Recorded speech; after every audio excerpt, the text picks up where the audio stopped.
Schaefer. Here. Commissioner Stidham. Here. Commissioner Argo. Here. Vice Chairman Levenbach. Here. Chairman Scharf. Present. Commissioner Blair. Here.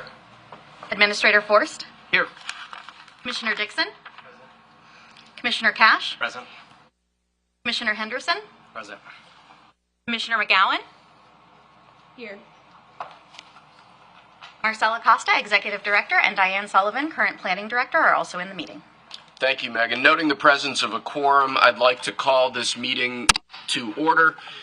Today's meeting is live streamed as usual and will be available in archived video form on our website within a few days. If there's no objection from any commissioner present, the agenda is posted as hereby adopted, or as posted is hereby adopted as the order of business. And let's stand for the Pledge of Allegiance.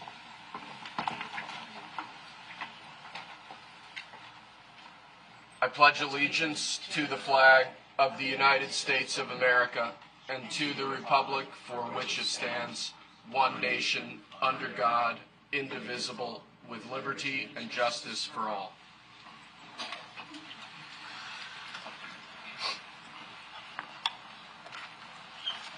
Agenda item 2 is the report of the chair. I'd like to note a few things. First of all, there are a fair number of people here who are not regulars to the National Capital Planning Commission. And to you, I would just say welcome. The NCPC is a body that was founded over 100 years ago, initially as the National Capital Park Commission. The 1952 National Capital Planning Act is sort of our Bible and charter, and we also have statutory authority relating to a number of other crucial statutes, including the Height of Buildings Act, the Commemorative Works Act. It's a very long way of saying that this is an important commission that does very important, serious work, the results of which are visible really everywhere we go in this region. When you look at the planning of Washington, D.C., when you look at the projects that really define this city, many, if not all of them, that have occurred in the last century, this commission has been involved in. So I would say welcome. We have a busy agenda today. It's not our busiest meeting, but it's not our quietest either. I would also say that there is an item on the agenda today, the ballroom, about which we've heard, I'd say, passionate comments on both sides. We do have rules. We do operate this commission according to those rules. While there will be opportunities for public comment on the ballroom project in the future, we would ask that you not disrupt the commission meeting today.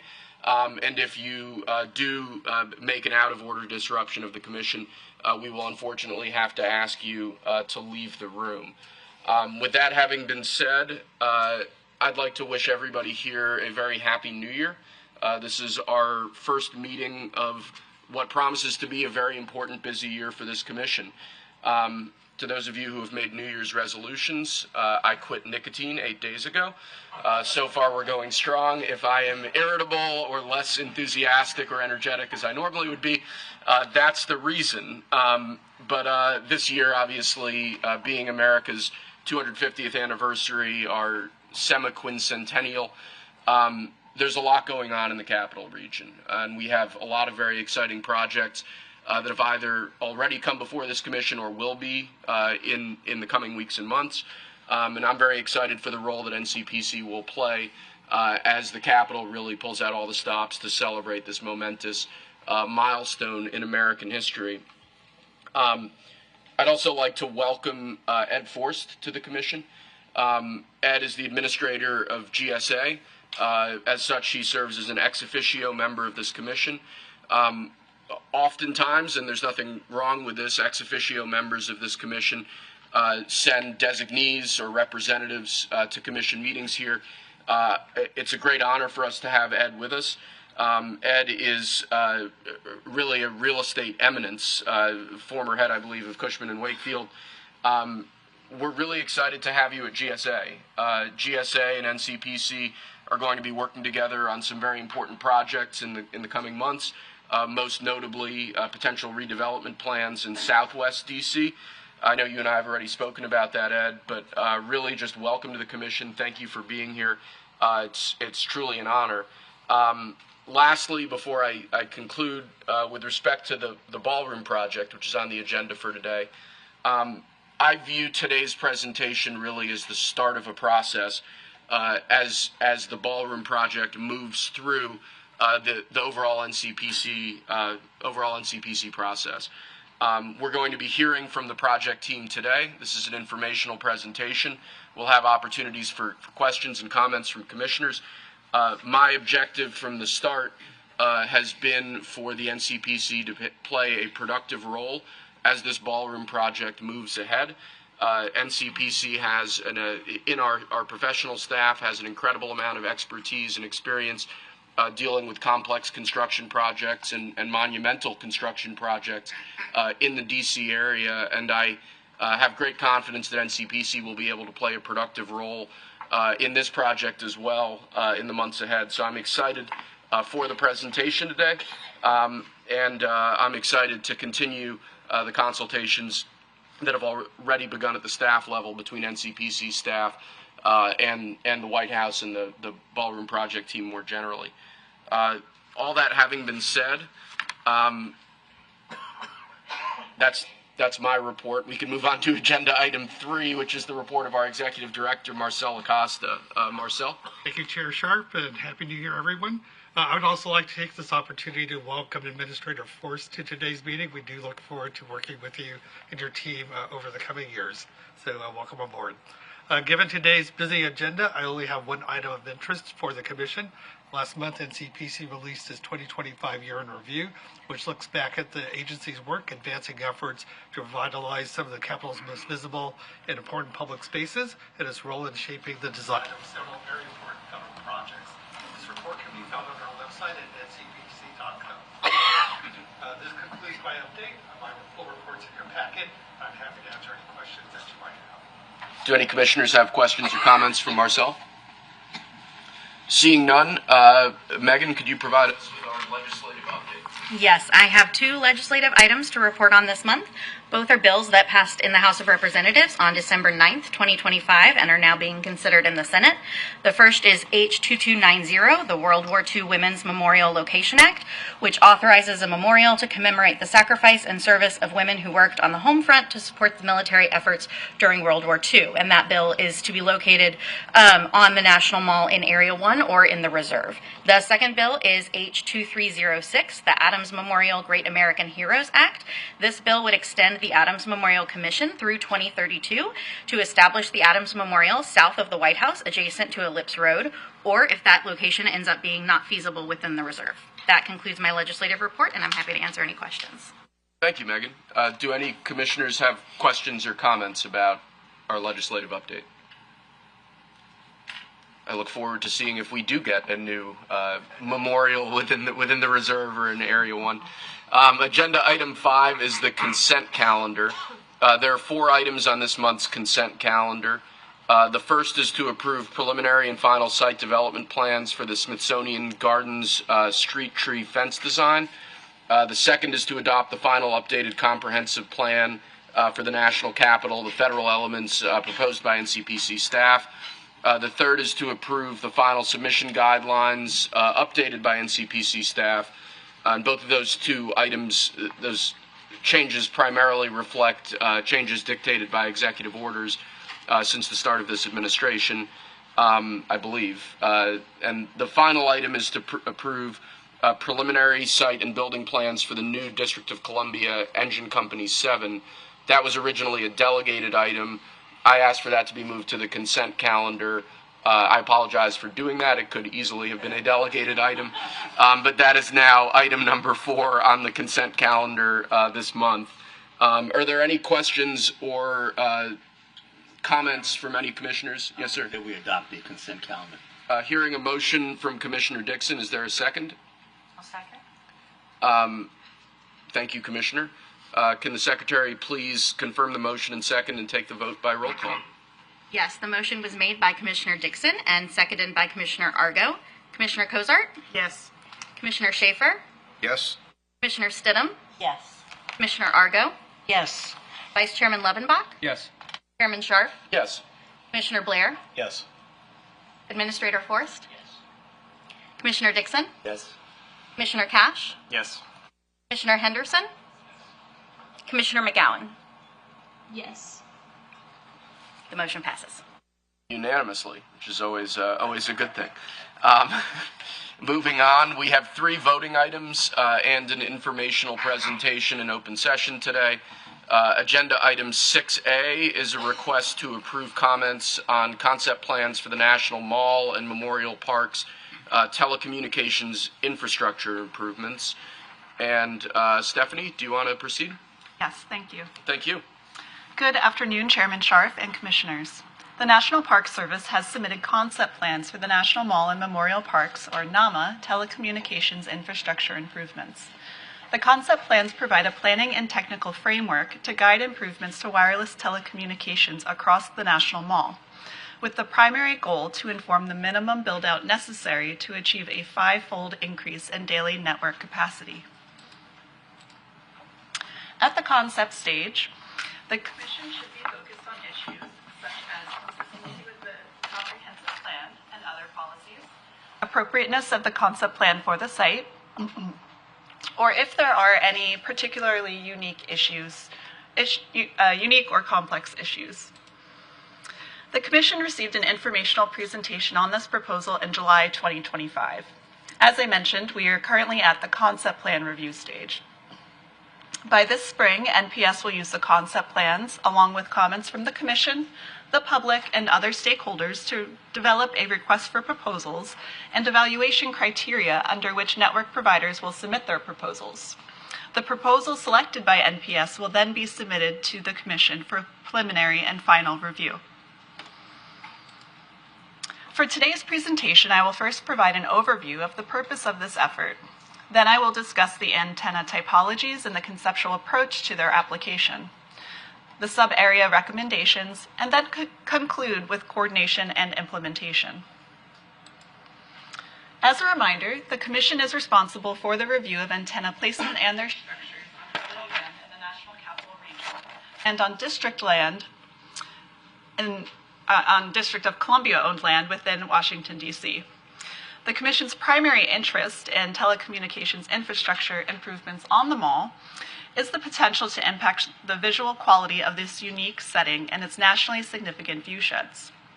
These improvements also have the potential to impact the status of the National Mall, the White House and President's Park, and the L'Enfant Plan on the National Register of Historic Places. Here we have some examples of telecommunications infrastructure installations on buildings and streetscapes throughout the district. This infrastructure is typically mounted to light poles, pylons, buildings, or similar vertical structures like standalone poles. And here we have a map of those existing installations, indicated here by the red dots. You can see there is an intentional gap in the installations across the National Mall area. In 2019, the Commission approved the Federal Core Interest Area Map as part of the District of Columbia Small Cell Guidelines. This map identifies the only permissible locations for small cell facilities on district rights-of-way in the areas of highest federal interest around the National Mall. The map excluded the National Mall itself, as it was intended at that time that a more comprehensive evaluation of coverage needs and facilities placement would be developed for this area. The proposed NAMA telecommunications infrastructure improvements provide this evaluation as intended for NPS land on the National Mall. As part of this evaluation, NPS completed a cellular coverage report to establish a baseline for existing wireless network performance in the study area. This study concluded, as seen here on the map, that while there are few coverage gaps, the overall quality of the signal is consistently inadequate across the study area due to high user demand. Staff recognizes the growing demand to improve wireless network telecommunications infrastructure, and more importantly, that improving coverage and capacity on existing networks is essential to ensure public safety and enhance the visitor experience on the National Mall. There are several constraints to implementing these improvements, including tree canopy interference, below-grade limitations within the floodplain, and visually integrating physical properties of the antennas and their equipment with the many cultural resources throughout the mall area. Overall, staff finds that the fundamental challenge is how to integrate this infrastructure into this unique area in a way that allows modern technology to meet current needs while preserving the beauty and dignity of the nation's most important public realm and buildings and the symbolic heart of the nation. Therefore, staff supports the intent of the concept plans to provide a general framework to achieve network capacity goals through an evaluation of potentially acceptable telecommunications infrastructure typologies in a way that minimizes impacts to the public realm. As this is just a framework, the infrastructure design is not included. Design is the responsibility of the network providers.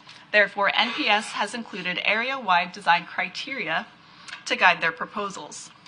Staff supports the criteria as it includes strong preference for proposals that limit the quantity of nodes, share nodes between 2 or more network providers, scale the nodes and equipment appropriately within their context, closely reproduce existing architectural elements, integrate nodes with the architectural landscape, and also meet capacity goals.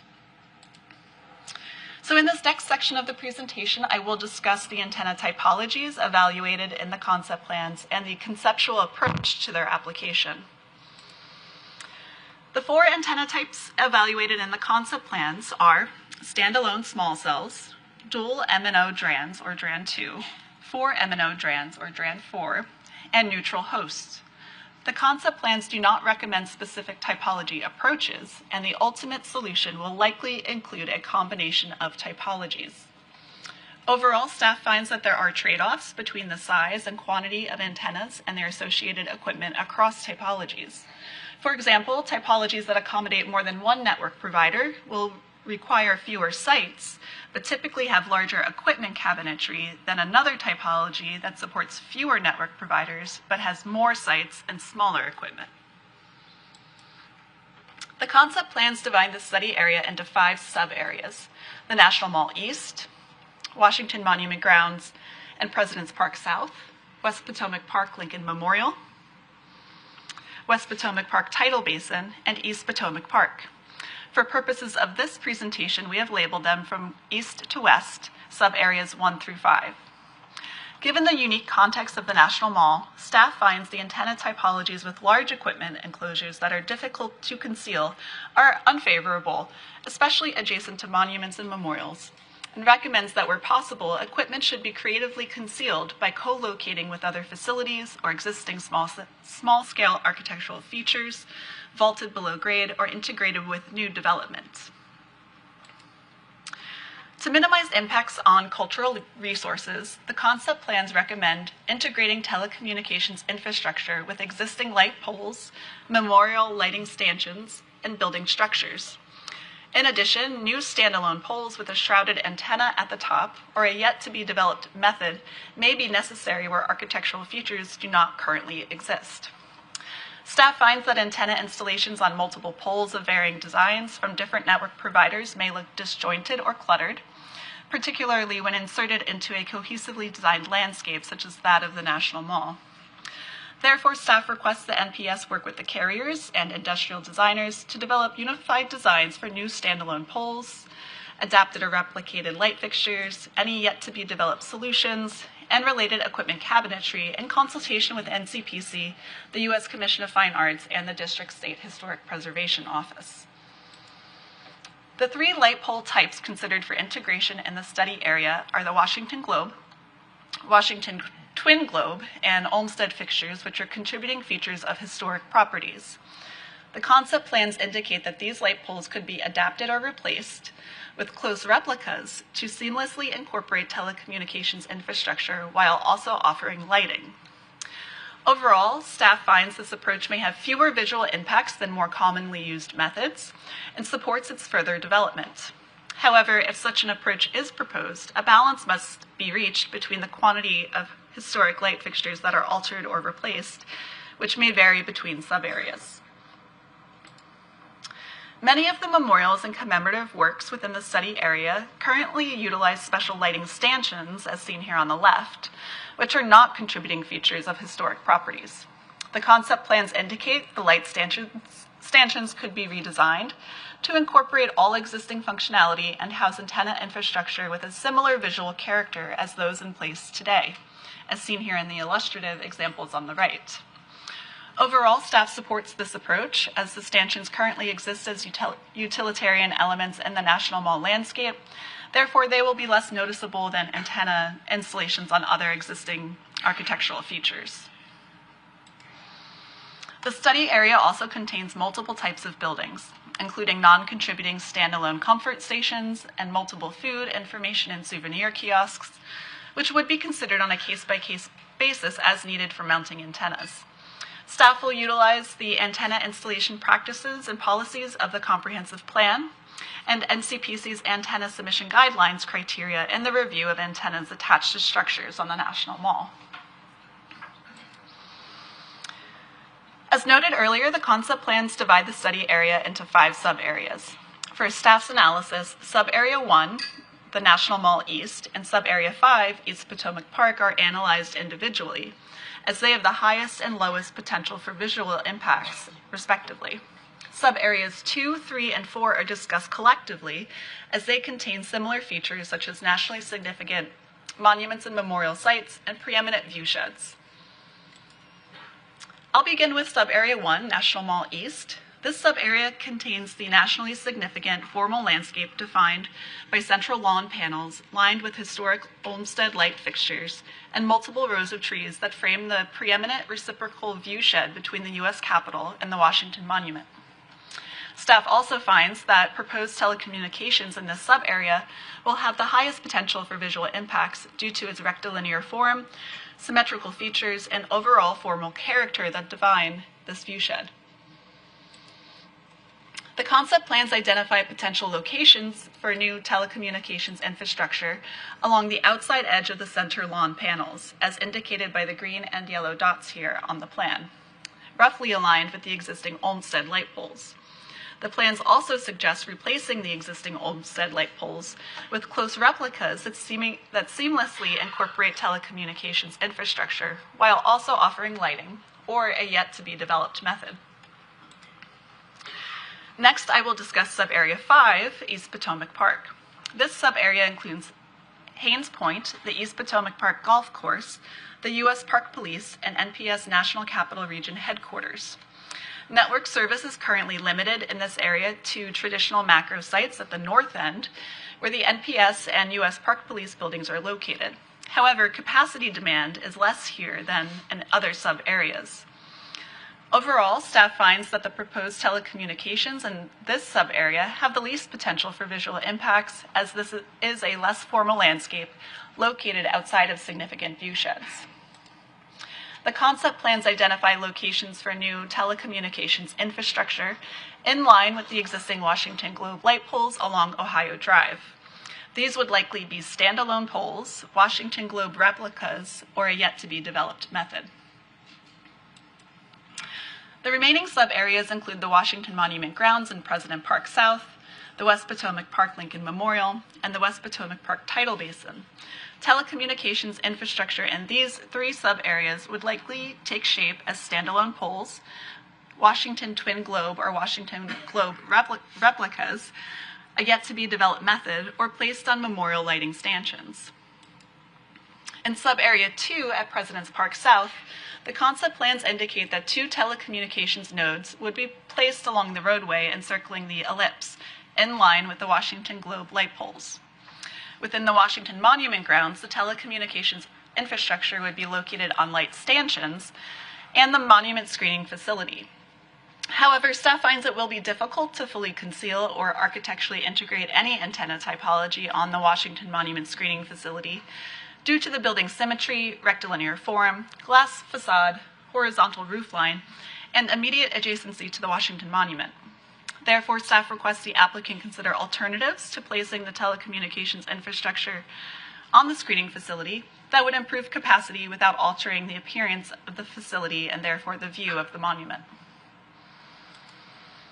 In sub-area 3, West Potomac Park, Lincoln Memorial, the concept plans identify locations for new telecommunications infrastructure along 17th Street, Parkway Drive, Ash Road, through Constitution Gardens and around the Lincoln Memorial, including on the lighting stanchions.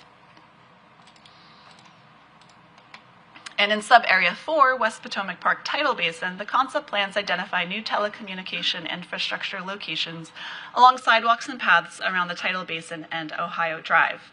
Light stanchions at the Jefferson and FDR memorials would also be utilized. So in summary, staff supports further development of the approach to closely replicate the historic light fixtures to accommodate telecommunications in all of the sub-areas. But there must be a balance between the number of light fixtures retained and those altered or replaced, which may vary between sub-area. Staff also supports utilizing the lighting stanchions where available and further development of a yet-to-be-developed method that minimizes visual impacts. Staff finds that standalone poles may be acceptable outside of preeminent viewsheds in sub-areas 2 through 5, but would not be appropriate at all in sub-area 1. In addition, antennas externally attached to the light fixtures would not be appropriate anywhere in the study area. And while the building-mounted antennas throughout the study area are expected to comply with NCPC's antenna guidelines, staff requests the applicant explore alternatives to mounting antennas on the Washington Monument Screening Facility. And in all sub-areas, staff also supports equipment cabinetry that can be creatively concealed, but recognizes there may be additional flexibility for larger equipment in Sub-Area 5, East Potomac Park, if that means fewer historic light fixtures are impacted. So now we will move on to the last segment of this presentation, which addresses additional coordination and implementation. It is worth noting that the telecommunications infrastructure improvements on the National Mall landscape and the macro antenna sites on the adjacent rooftops ultimately create a network of wireless systems that work together to reach coverage and capacity goals. Therefore, staff finds that the amount of antenna infrastructure needed in the National Mall landscape may be less if macro sites on the adjacent building rooftops are added or upgraded. However, antenna installations on these buildings also have historic preservation and viewshed implications. Therefore, staff recommends the telecommunication providers continue to explore, in consultation with the Section 106 consulting parties, how additional or upgraded rooftop antenna macro sites surrounding the study area, when designed sensitively, could help to reduce the quantity of telecommunications infrastructure on the National Mall. The RFP is another opportunity to ensure stakeholders are coordinated throughout the design and implementation processes. Therefore, staff requests that the RFP include requests for eye-level photorealistic simulations of the proposed infrastructure within significant viewsheds and from primary approaches, reference to NCPC's comprehensive plan and antenna submission guidelines, a coordinated phasing strategy that outlines the methodology and timeline for how antennas will be installed, and expectations for network provider maintenance of the installations and restoration should they be removed in the future. So this concludes my presentation. I've incorporated the executive director's recommendations into my presentation. Also have them listed here as well as in the staff report. And I would now like to introduce Krista Sherwood, Chief of Staff for the National Mall and Memorial Parks, who would like to say a few words. Thank you.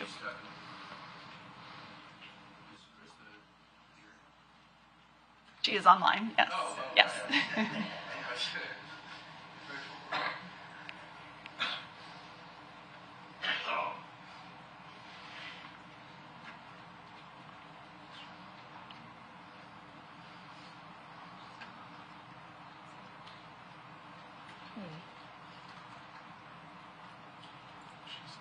Good afternoon. Can you hear me? Yes. Okay, let me turn my camera on.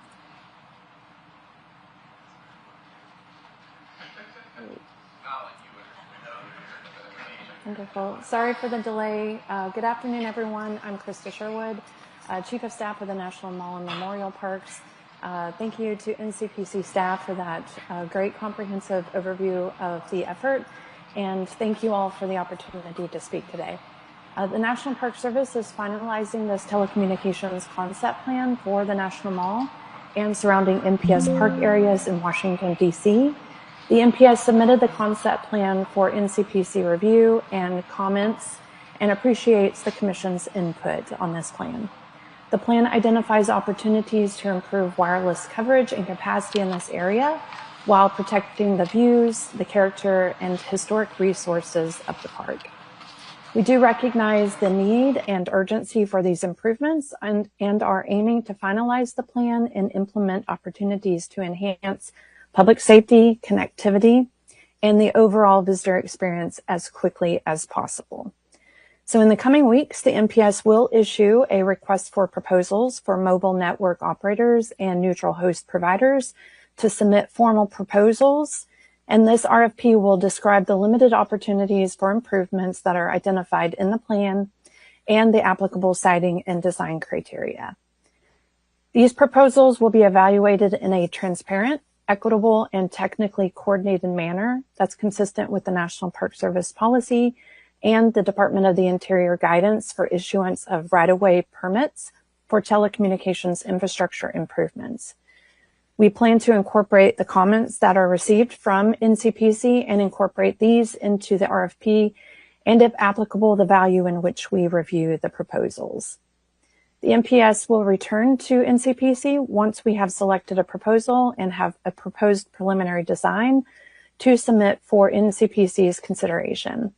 We will also provide the final design to NCPC for further review and consideration. Again, I want to thank you for your time, and when it's appropriate, I'll be happy to answer any questions. Thank you, Krista, and thank you again, Stephanie. Do any commissioners have any questions for either of our two presenters on this? Chairman, yes, sir. I'd like I have some questions and discussion at my turn when we get to us, but I'd also like to move that we move it for consideration and discussion, so we'll have something before us. Okay. Is there a second? Second. Hearing a motion and a second, I will now open this item up to the commission for discussion. You're short-circuiting our whole system here, Arrington. With that, Commissioner Stidham. Thank you, and thank you for the great presentation and overview of the plan. This plan has been a long time coming, and we're really thankful to be at this part of the process. It really does set a framework for how telecommunication infrastructure can be implemented on the National Mall and the Ellipse and President's Park in a way that is respectful of the historic character, but yet provides the necessary capacity and coverage needed for wide-scale events and, frankly, just everyday visitor use. So we're looking forward to our continued work with the carriers and developing this beyond the framework to actually have a proposal and a design to bring back to the commission. Thanks, Commissioner Stidham. Commissioner Argo? No additional comments. Present. We are on this and hoping it moves.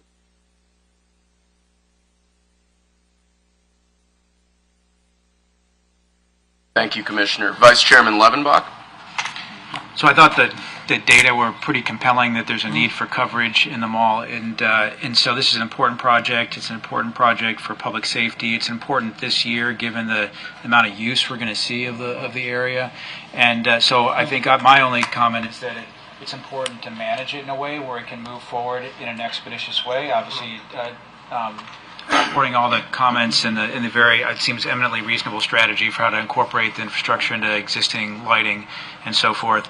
But setting it up where you have performance standards and then you let the vendors meet the standards as opposed to getting into a lot of touch points and a lot of friction with the project. Thank you, Vice Chairman. Commissioner Blair? I would just echo Commissioner Levenbach's comments. Thank you, Commissioner Blair. Administrator Forst. Thank you very much for the presentation. I thought it was very comprehensive, and it's, again, not a question of whether we need it, but how to go about it. And I think you show great respect for the different territories there and how we might address it locally. But I was most persuaded by the fact that you're very open to looking for yet-to-be-developed models. And so I look forward to being sensitive to that design aesthetic and appreciate the time. Thank you, Administrator Forst. Commissioner Dixon. Yeah, I just didn't mean to throw a ringer in here, but I've always kind of believed we ought to have something before us before we discuss it. Gotcha. That's kind of, but anyhow, I don't always win on that one. But I usually open things up for questions from the presenters before shifting to the discussion section. But You've been here longer than I have, Harrington, so. Yes, sir.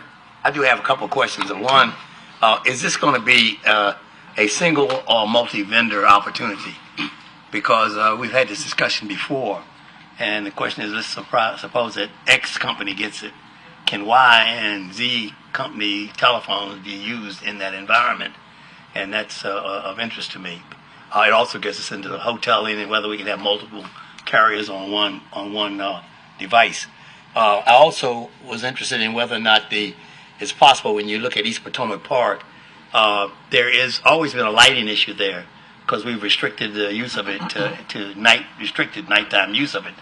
I would like to think that maybe we can figure out we do these things to put some lighting in that is manageable, that will allow that to be available even in the evening sometime when some event is appropriate for it, rather than have the dark areas, the limited lighted areas that exist now. I also was concerned about there's a multi-host provision that they're looking at. I don't know whether that addresses my issue about the multi-carriers, because I've been concerned about that with all of this Wi-Fi kind of services. That, if you have a certain carrier on your phone, can you get in? That's important to me to know. So I maybe that can be answered by someone. I don't know. Sure, I can hit those questions. Yes. So let's start with using the lighting. Yes. As we continue to move forward with a variety of projects. Good. Part of the discussion. Good. As for carriers and hoteling and multiple carriers, we are strong by using the prospectus model for carriers to provide proposals to the National Park Service for consideration. That gives everyone the same opportunity to develop proposals and come to meet the criteria. But it also gives the carriers a great opportunity to coordinate together and work together to develop a solution that not only meets our needs and criteria and the needs of the public and safety needs, but also the needs of the carriers together, not competing them against each other, but having them work together. So we're strongly encouraging that approach, and we'll have to see where we end up. I know that with the metro system for many years, we were unable to use our cell phones if we didn't have the right carrier. And there was evidently heavy lobby to keep the single carrier there. But now that has changed, and I think it's beneficial to the public to be able to have multiple carriers and access the system. Thank you. Thank you, Commissioner. Commissioner Cash.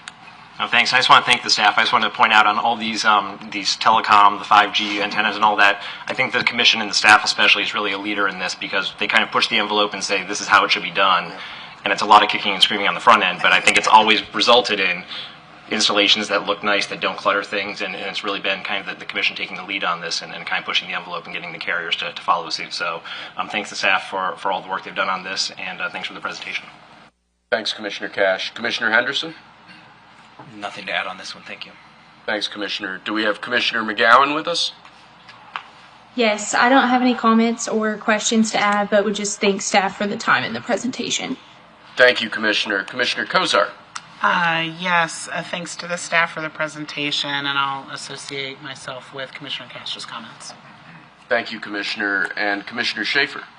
Nothing that no one else already said, so great job. Thank you. Well, speaking personally, looking at the bandwidth demands, I think it's somewhat sad that people are on their phones streaming video and putting up Snapchats and Instagrams instead of enjoying some of the most beautiful monuments. But being that that's where we are, I commend our staff and NPS on working through a difficult problem. I think particularly the idea of essentially repurposing the Olmsted and Washington Globe light fixtures makes a lot of sense. I remember when this came before us in July, and it's great to see the progress that's been made since then. Again, speaking for myself, and I think probably most of the commission, I'm excited to see how things develop in the months ahead, especially given the demands that are going to be present because of America 250 celebrations, and really just going forward into the future. So with that, I guess we need to vote to approve comments. So, Megan, can you please confirm the motion in the second, and then we'll take a vote by roll call? Yes, the motion was made by Commissioner Dixon and seconded by Commissioner Stidham. Commissioner Cozart? Yes. Commissioner Schaefer? Yes. Commissioner Stidham? Yes. Commissioner Argo? Yes. Vice Chairman Levenbach? Yes. Chairman Scharf? Yes. Commissioner Blair? Yes. Administrator Forrest? Yes. Commissioner Dixon? Yes. Commissioner Cash? Yes. Commissioner Henderson? Yes. Commissioner McGowan? Yes. The motion carries unanimously. Thank you. With that, we will move to agenda item 6B, which is a request to approve final site development plans for the Long Bridge Corridor Project South Section. Michael Weil, I believe, is with us. Hey, Michael. Thank you. Do you want to proceed? Yes, thank you very much.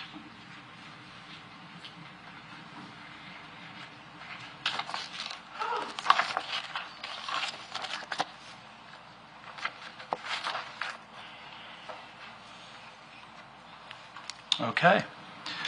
Good afternoon again, Chairman Scharf and members of the Commission. The National Park Service, on behalf of the Virginia Passenger Rail Authority, or VPRA, has submitted plans to improve a half-mile long section of the Long Bridge Railway Corridor, crossing over the George Washington Memorial Parkway and Mount Vernon Trail in Arlington, Virginia, and across the Potomac River to East Potomac Park in the District of Columbia. As background, the project would add 2 new tracks to the Long Bridge corridor for a total of 4 tracks, with the purpose of providing additional rail capacity and improving travel reliability into the city and through the region for the direct benefit of passenger train service. And this project is part of a larger plan by VPRA to improve passenger rail service throughout the state of Virginia. The current Long Bridge project is the product of a multi-year alternatives analysis and NEPA study process, which started back in 2011. And the process concluded with a signed Federal Railroad Administration Record of Decision and Programmatic Agreement in 2020, with additional supplemental NEPA analysis by the Park Service in 2024. And then finally, NCPC has written a Record of Decision in order to conclude our NEPA review responsibility as part of our final review action here today, and we reflect this in our Executive Director's recommendation comments. The project would construct 1 new separate 2-track rail bridge, approximately 40 feet to the north of the existing Long Bridge, which is outlined here in white, as well as a new separate pedestrian and bicycle bridge to the north of that, which is highlighted here in orange.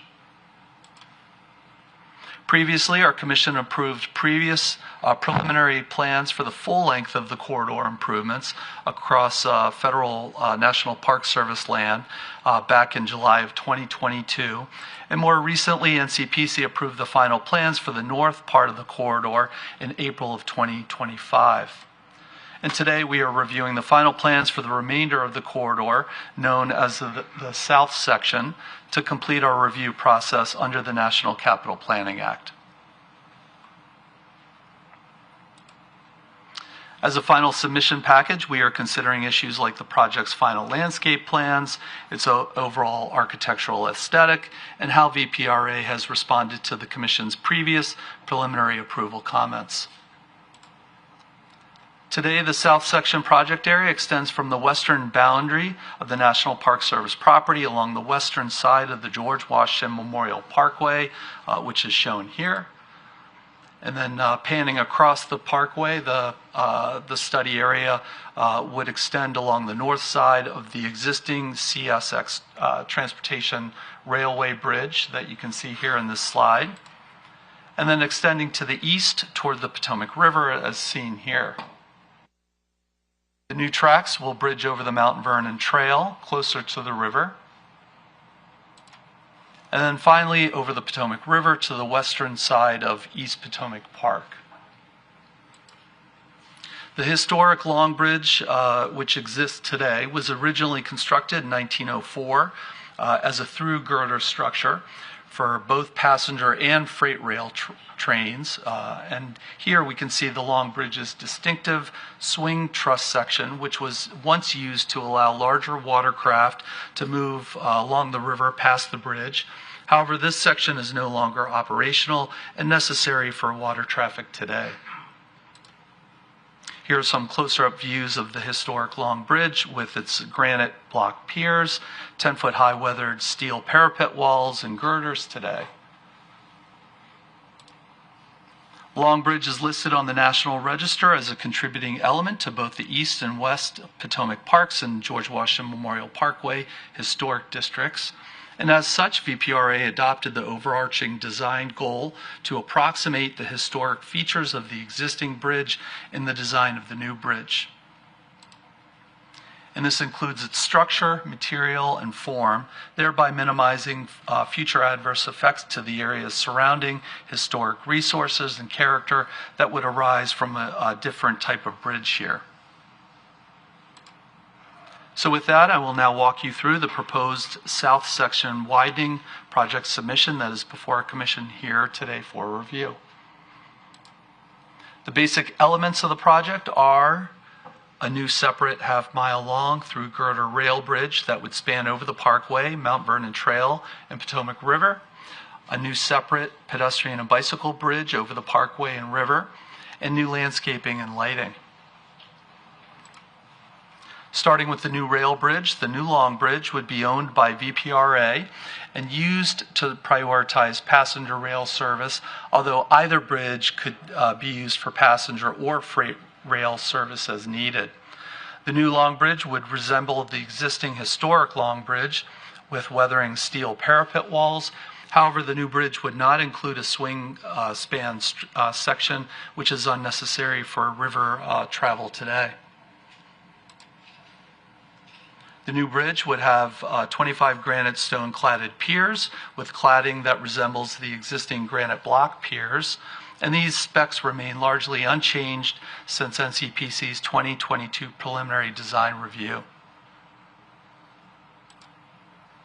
To the west, the new rail bridge would cross over the Mount Vernon Trail with the same through girder design, but with one notable difference. The new bridge would have two reinforced concrete multi-point piers located adjacent to either side of the trail in order to increase user visibility and safety along the trail. And the rail bridge over the Parkway would have broken ashlar stone cladded piers and a slightly arched spans in order to resemble the existing rail bridge and to reflect the Parkway's rustic looking appearance and materials.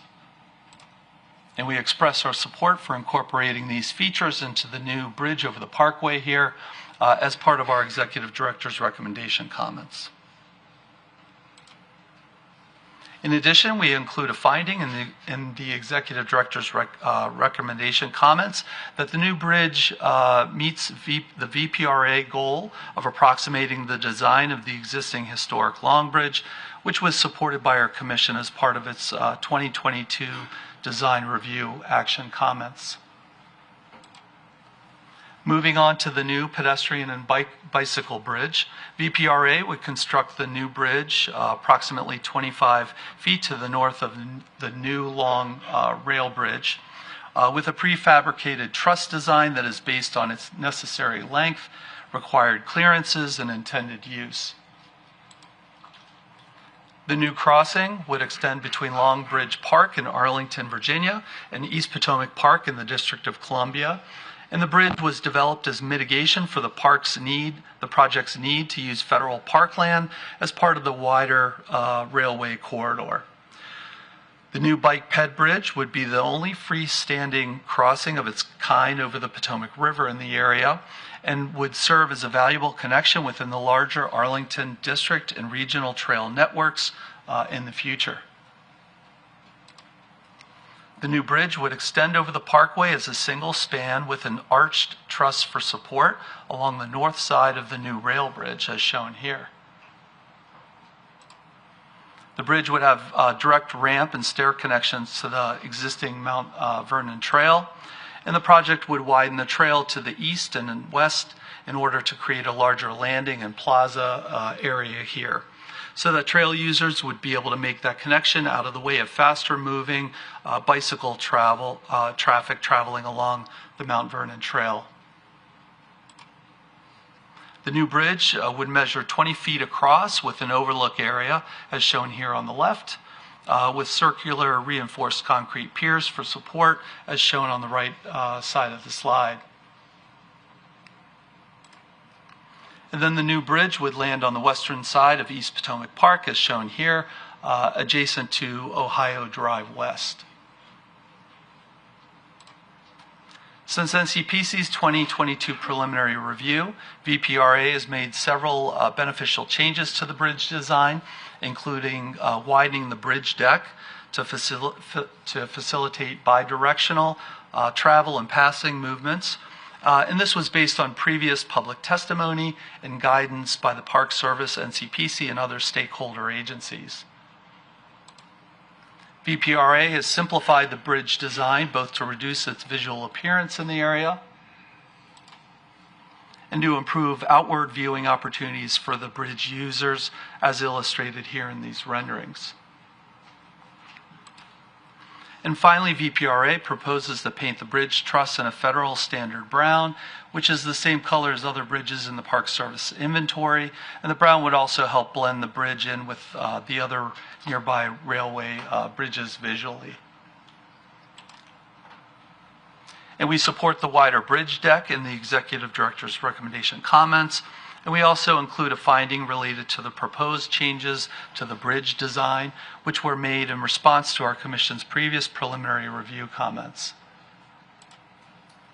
At night, the new bridge, which would be maintained by DDOT, would use embedded lights within the handrails in order to illuminate the bridge deck and to minimize light spillage from the bridge. The applicant includes two different alternatives in the project submission, with lights spaced at either 4-foot or 8-foot intervals. And between the two, staff recommends that VPRA use an 8-foot spacing in order to lessen the future bridge lighting. In terms of landscaping, VPRA has developed a plan that accomplishes several different design goals, which include restoring the corridor's natural look once the project construction is complete, with filtered views, and preserving several critical viewsheds. Plans show a wide mix of canopy, ornamental, and evergreen trees, with mostly native species used, but the plans also show some non-native species based on the park's historic planting plan, with which NCPC guidance does allow, as long as the species are not invasive. Here you can see the new mix of trees on the western side of the river in Virginia. And then here's the proposed new landscaping on the east side of the river in East Potomac Park. The new trees would be different heights and positioned in such a way that there would be filtered views of the new retaining walls and bridges, with periodic gaps in the new vegetation, as shown here in these renderings in this elevation. And staff comments include support for the project's proposed planting palette, as well as a note that the plans accomplish the project's design goals of achieving a naturalized look, maintaining views of the corridor and river, and integrating both pollinator and native plant species into the future landscape in these areas. So that concludes my presentation, and before I conclude, I've incorporated many of these comments into today's presentation, and they are also included in our staff reports. And I also want to note that we have drafted a record of decision that applies to the portion of the project that is located within the District of Columbia as per the National Capital Planning Act, and we are recommending adoption of the ROD here today as part of the final Commission review action. And I would also like to note that in addition to Park Service representatives here at today's meeting, we also have two consultants who are in the meeting today virtually, the project's landscape architect and project manager for the design build team. And we also have two representatives here today in person from VPRA, Ms. Charlene Cleveland and Ms. Naomi Klein, and they are all available now to answer any questions related to the project that you may have. Thank you. Thank you, Michael. I'm sorry. Proceeding, do any commissioners have any questions, comments, or is there a motion on the floor? Hi, thank you very much for the presentation. And I'm late to this, so I apologize if you've handled these questions before. One comment. I think it's a great idea, particularly with the return to office mandate that the federal government has, to have more ways for people to get to and from work and to get a little bit of exercise. I think it's outstanding. So that's comment one. Question two, over that span, had you and the consultants considered the inclusion of any security cameras or anything over that 1.8-mile stretch? Not to my knowledge, but I'm happy to let VPRA speak to that. Yes, it's definitely been discussed, though right now we don't have any plans to install those. I mean, that would come in the future potentially, but not in the current plan. Was that decision reached in consultation with security professionals? Oh, no, it's not like we're not going to do it. We just haven't come to that point. I'm sorry if I wasn't clear. Yeah, but definitely a great idea. What might be the forcing function to include that in the future? Oh, forcing function? Oh, we would be happy to do it. And we've discussed that with DDOT and would have to look. I mean, we already do have cameras in the corridor that are tracking the construction. Understand. So it would be very easy to convert those over to, full-time security surveillance. Made my point. Thank you. Okay. Anything else? Yeah, just a question. First, fantastic laydown. I guess the only question I have, and I can't tell from the charts, on the pedestrian bridge on the overlook. What exactly are you overlooking? Because it looks like you're looking at the side of the bridge. Well, so maybe it's the way it's presented. The historic Long Bridge.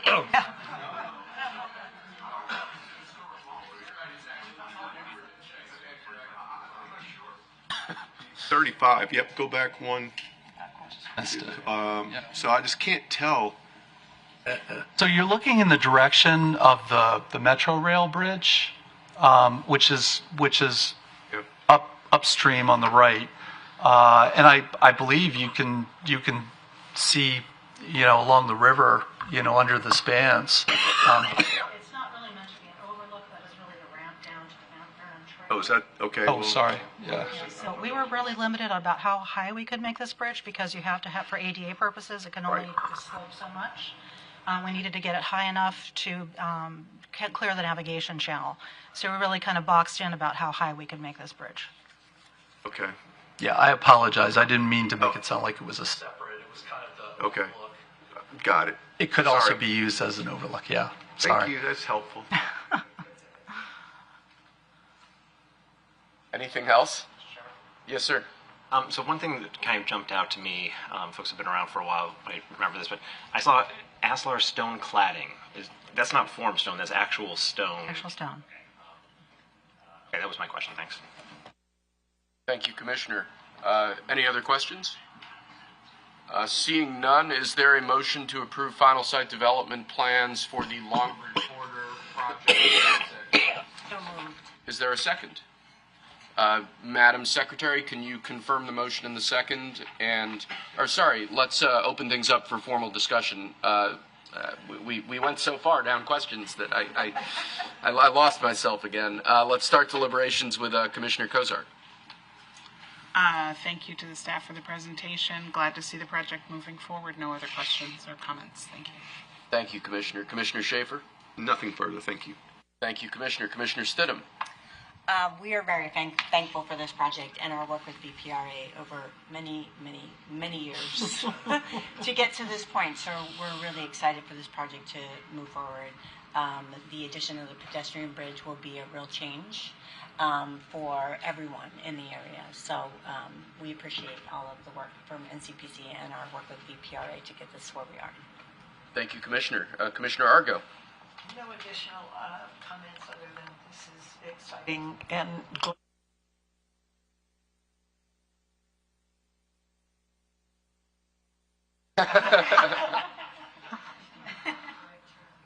much.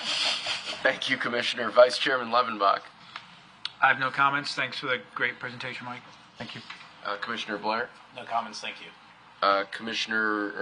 Administrator Forrest? Satisfied, Chairman. Thank you, Mr. Administrator. Commissioner Dixon. I'm very happy with this. I would comment that historically, off of bridges, I think one of these bridges, there used to be a swimming meet, and people would dive into the river and swim here. And now that the river is going to become hopefully clean enough to swim in, who knows? Maybe we'll have another swimming meet from these bridges. Thank you, Mr. Chairman. Thank you, Commissioner. I do one day hope that the Potomac River is cleaning up. Well, we're getting it clean. and hopefully it'll be warm enough. Commissioner Cash. Thanks so much. I did just want to make one comment, and this kind of struck me at preliminary too. So the footings that are over the Mount Vernon Trail, it does actually kind of strike me that they're just the piers when everything else along there is the stone cladding. It actually seems like when you're going along there, you're going to go from feeling kind of historic all of a sudden to see these very modern piers that almost feel like a metro pier. So I know that you said it's for security or something like that. I didn't quite get that, but I wouldn't object or anything. I noticed in the photos that it's very striking that it's a very different style from everything else. So I just wanted to put that out there if there's any opportunity to maybe have some other cladding or something like that at some point. But yeah, so thanks. Thank you, Commissioner. Commissioner Henderson. No further questions or discussion. Thank you, Commissioner. Commissioner McGowan. Don't have any further comments or questions, but thank you so much for the presentation. Thank you. I'd just like to thank VPRA, NPS, obviously our commission staff. I think this is one of those projects where when you look at the earlier renderings compared to where we're at now, you see a real noticeable improvement. I think this is in a great place. I'm also excited about both increased rail access, given return to office, as Administrator Forst said. I think that's a vital need. And also the pedestrian access. I'm not much of a biker, but if I were, that might be a nice route to have and nice connectivity with other bike trails. So with that having been said, I think we can, if there are no further questions or comments from any other commissioners, Madam Secretary, can you please confirm the motion and second and take the vote by roll call?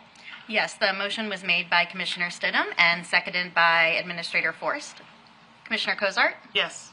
Commissioner Schaefer? Yes. Commissioner Stidham? Yes. Commissioner Argo? Yes. Vice Chairman Levenbach? Yes. Chairman Scharf? Yes. Commissioner Blair? Yes. Administrator Forst? Yes. Commissioner Dixon? Yes. Commissioner Cash? Yes. Commissioner Henderson? Yes. Commissioner McGowan? Yes. Carries unanimously. Thank you, Madam Secretary. With that, thank you very much, Michael, and I'm sorry from VPRA, Shirley. Thank you.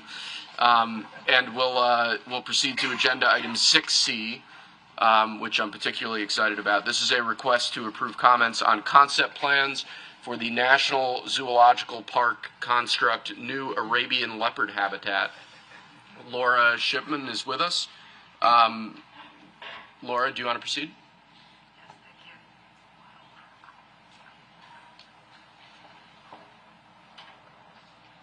Good afternoon, Chairman Scharf and members of the Commission. I will be presenting on behalf of the project officer, Jamie Herr. The Smithsonian Institution has submitted concept plans to construct an Arabian leopard habitat at the National Zoological Park in Northwest Washington, D.C. for Commission comment. As this is a concept review, the focus of today's presentation is to receive Commission comments and feedback prior to preparing the next submission. In this case, the focus of the review is understanding the appropriateness of the project for the context and understanding any particularly unique or complex issues that may need to be addressed. As such, in today's presentation, staff has prepared comments on the concept plan for the Commission to consider and give the applicant as guidance for further project development. The proposed project is located at the northern end of the National Zoological Park complex, close to the main entry on Connecticut Avenue.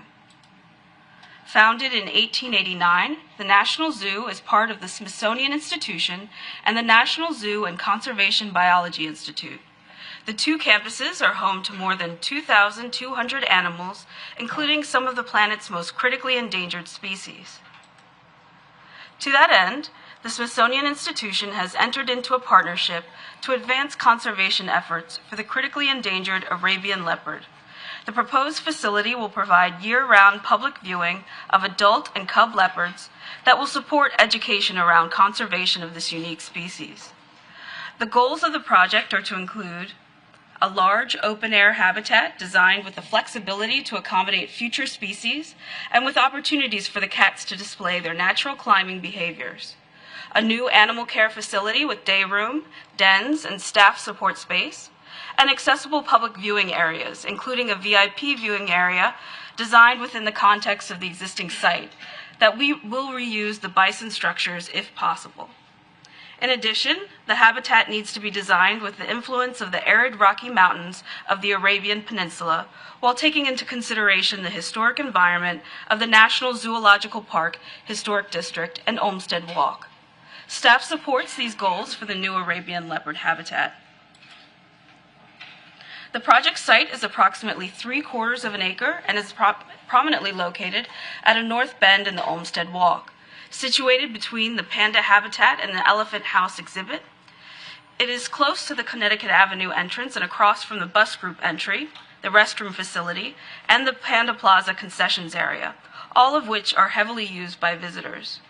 2 existing exhibits currently occupy the site, the former bison habitat, closed since 2024, and the Zoo in Your Backyard exhibit, which features plants native to the Washington, D.C. area. The site contains several facilities in support of the 2 existing exhibits. None of these structures are historic, and most will not be retained. The site also includes a variety of vegetation as well as existing trees. Some trees may need to be replaced if they cannot be preserved. In addition, there is varied topography across the site that must be addressed in the proposed design, as shown in this existing site section.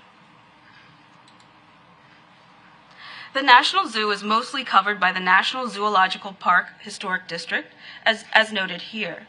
The map shown notes both the Olmsted Walk and the other contributing resources in the district. The proposed habitat site is adjacent to the Olmsted Walk and Elephant House, which are both contributing resources to the historic district. The applicant has initiated the Section 106 process, and more information will be included with the next submission. Pictured here are site elements that are considered contributing to the historic district. On the left is the historic Elephant House building, and on the right are examples of Olmsted Walk features, including the use of buffers and berms at the edge, the primary and secondary pavers and paving systems, and the large mature tree canopy. In addition, the use of stone, low-profile roof lines, and consistent furnishings are other examples.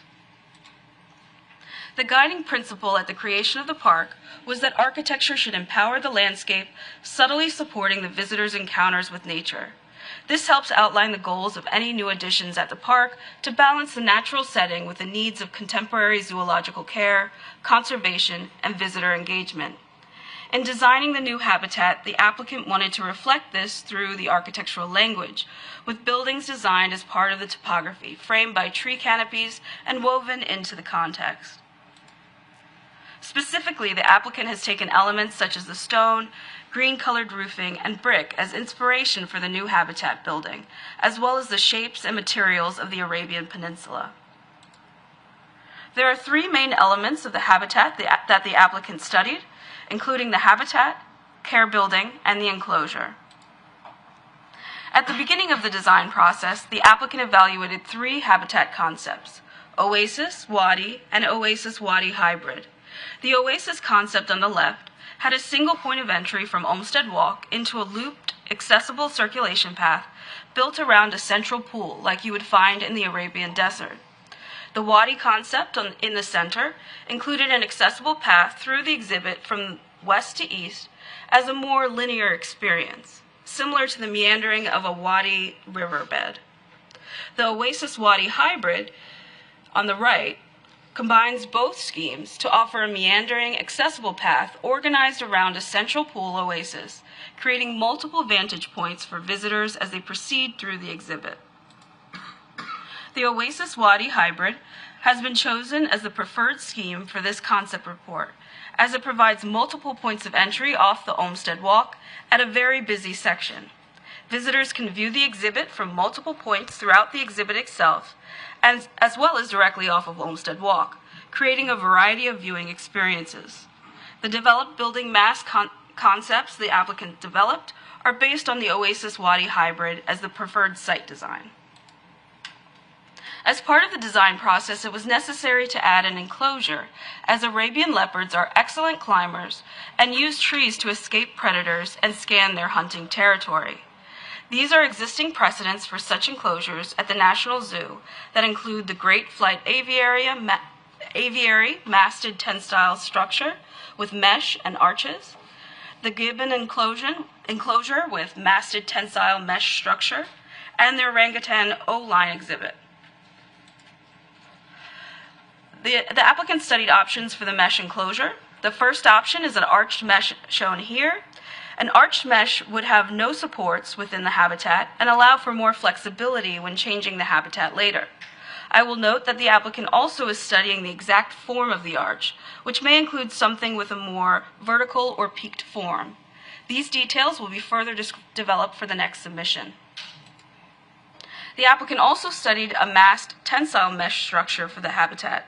This option wasn't preferred due to the multiplanar nature of the system and two separate forms, which call undue attention in the setting. This type of structure would also create visual clutter adjacent to Olmsted Walk and would limit the flexibility to modify the exhibit elements in the future. The proposed concept combines the Oasis and Wadi hybrid habitat with gabled sweep care building and an arched mesh enclosure to meet the goals for the habitat.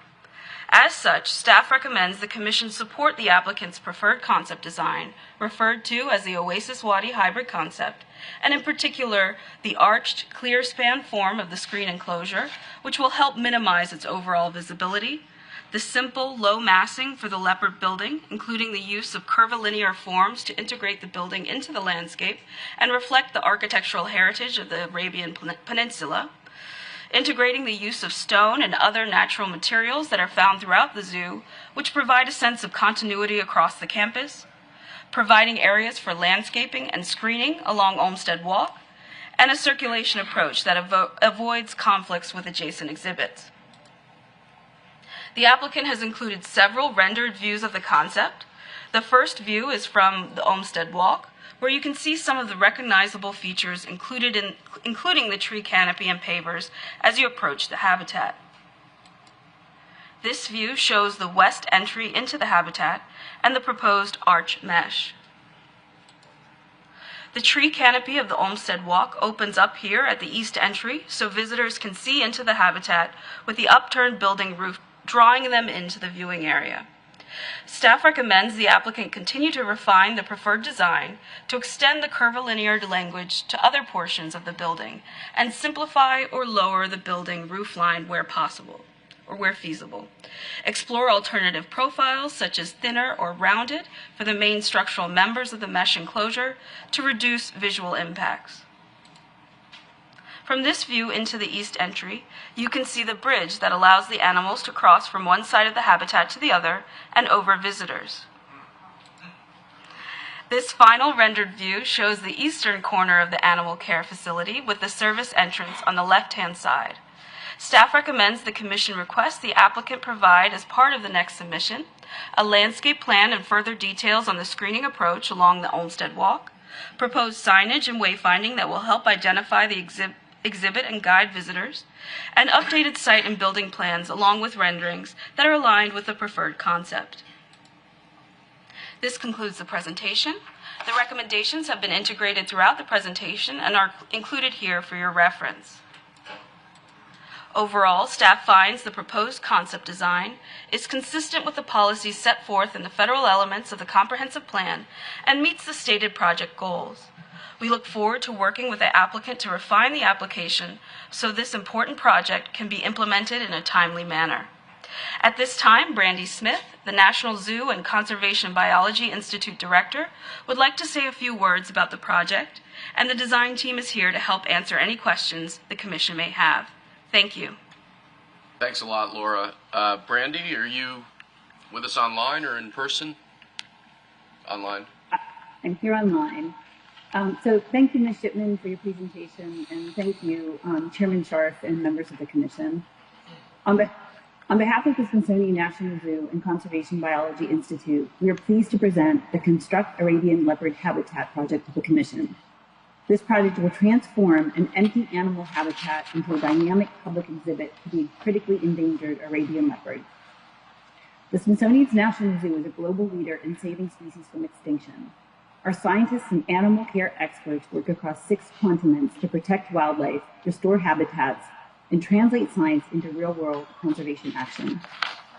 With fewer than an estimated 120 individuals remaining on the planet, the Arabian leopard faces an extremely high risk of extinction.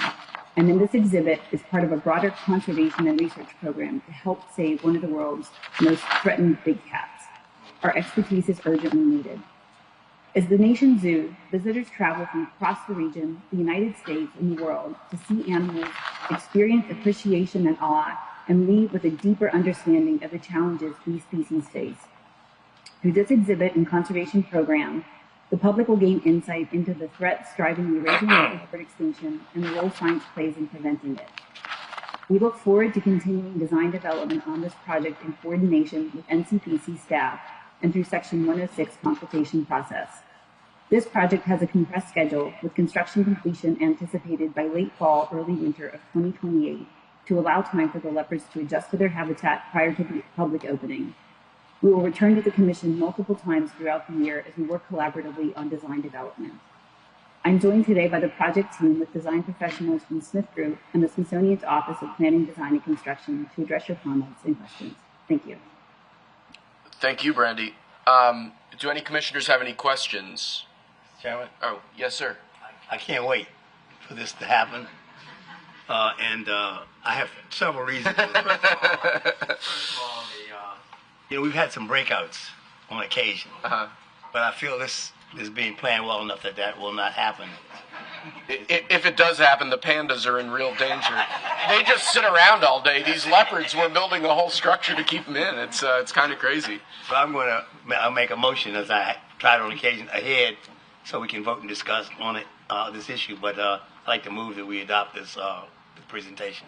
Okay, is there a second to Commissioner Dixon's motion? I'll second. Hearing a motion and a second, let's proceed to discussion. Commissioner Dixon, would you like to lead things off, given your excitement at the project? I just can't wait. Thank you, Mr. Chairman. Thank you, sir. Commissioner Cash.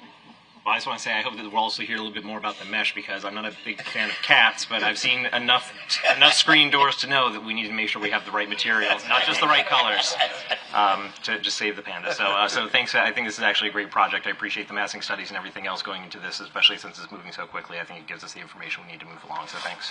Hopefully we'll have more details on the mesh when they come back from prelim. Thank you, Commissioner. Commissioner Henderson. I just dissociate myself with those remarks. Thank you, Commissioner. I don't have any additional comments or questions, but thank you so much for the presentation. It was awesome. Thank you, Commissioner. I appreciate the staff's work on this project. Thank you, Commissioner. Commissioner Schaefer. This is exciting. Just the whole concept, and I look forward to the next stage. Thank you. Thank you, Commissioner Stidham. Thank you. I think you've been really thoughtful about the design of the habitat, and the hybrid approach definitely is the right approach.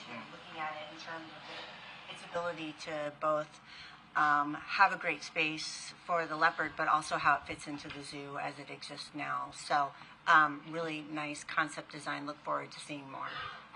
Thank you, Commissioner. Commissioner Argo. I echo your comments, and this is thoughtful, this is exciting. I've got 9 grandchildren, which has nothing to do with this, except, we go there all the time because they all come at different times. It's a challenge, but it's so exciting to see something like this come.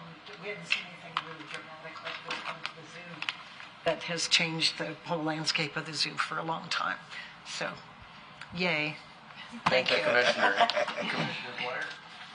Excuse me, Vice Chairman Levenbach, looking right at you. Walking underneath Arabian leopard is an experience you get in the wild, and if you do it, don't typically get a second opportunity. So I'm looking forward to enjoying this when it gets built. Thank you, Mr. Vice Chairman. Commissioner Blair. I will speak on behalf of the 3 Blair children that we're very excited about. Thank you, Commissioner. Administrator Forrest. I feel compelled to bring some balance to the conversation, and I'm very disappointed we don't have an Arabian leopard here. But other than that,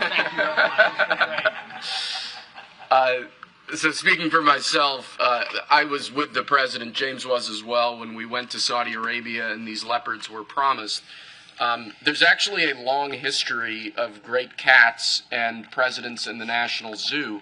I was interested to discover that President Martin Van Buren was gifted 2 tigers by the Sultan of Oman and Muscat, and that those were gifted to the National Zoo, the predecessor to the current Smithsonian Zoo. So there's a long history for this. I think it's incredibly exciting. I think the location is perfect. That bison exhibit, or the previous bison exhibit, what's now going to be the leopard exhibit, you enter off Connecticut and it's right there. I think it has the potential to draw traffic away from the pandas, which is, the pandas, it's always overcrowded there. And the pandas don't do much. I think the leopards are going to be great. And I love the design principles that we've seen so far. So I think I share the excitement of the rest of the commission. I'm really excited to see how this project develops, hopefully quickly in the next few months. And I'm excited to have y'all back again soon. Thanks as always to our commission staff for their careful review, and to everybody involved in this exciting project. I think it's going to be really incredible. With that, we have a motion on the floor. Madam Secretary, can you confirm the motion in second and proceed to a roll call? Yes, the motion was made by Commissioner Dixon and seconded by Commissioner Schaefer. Commissioner Cozart? Yes. Commissioner Schaefer? Yes. Commissioner Stidham? Yes. Commissioner Argo? Yes. Vice Chairman Levenbach? Yes. Chairman Scharf? Yes. Commissioner Blair? Yes. Administrator Forrest? Yes. Commissioner Dixon? Yes. Commissioner Cash? Yes. Commissioner Henderson? Yes. Commissioner McGowan? Yes. Thank you. The motion carries unanimously. Thank you very much, Madam Secretary. We're now moving on to agenda item 7A, which is an informational presentation on the East Wing Modernization Project. A quick logistical item. My impression was that Commissioner Cash was going to be leaving us, and that Commissioner Mendelson was going to be taking his place virtually. Is he with us online right now? Yes, he is. Yes, I am. Okay, perfect. Thank you, sir. With that, do you want to proceed?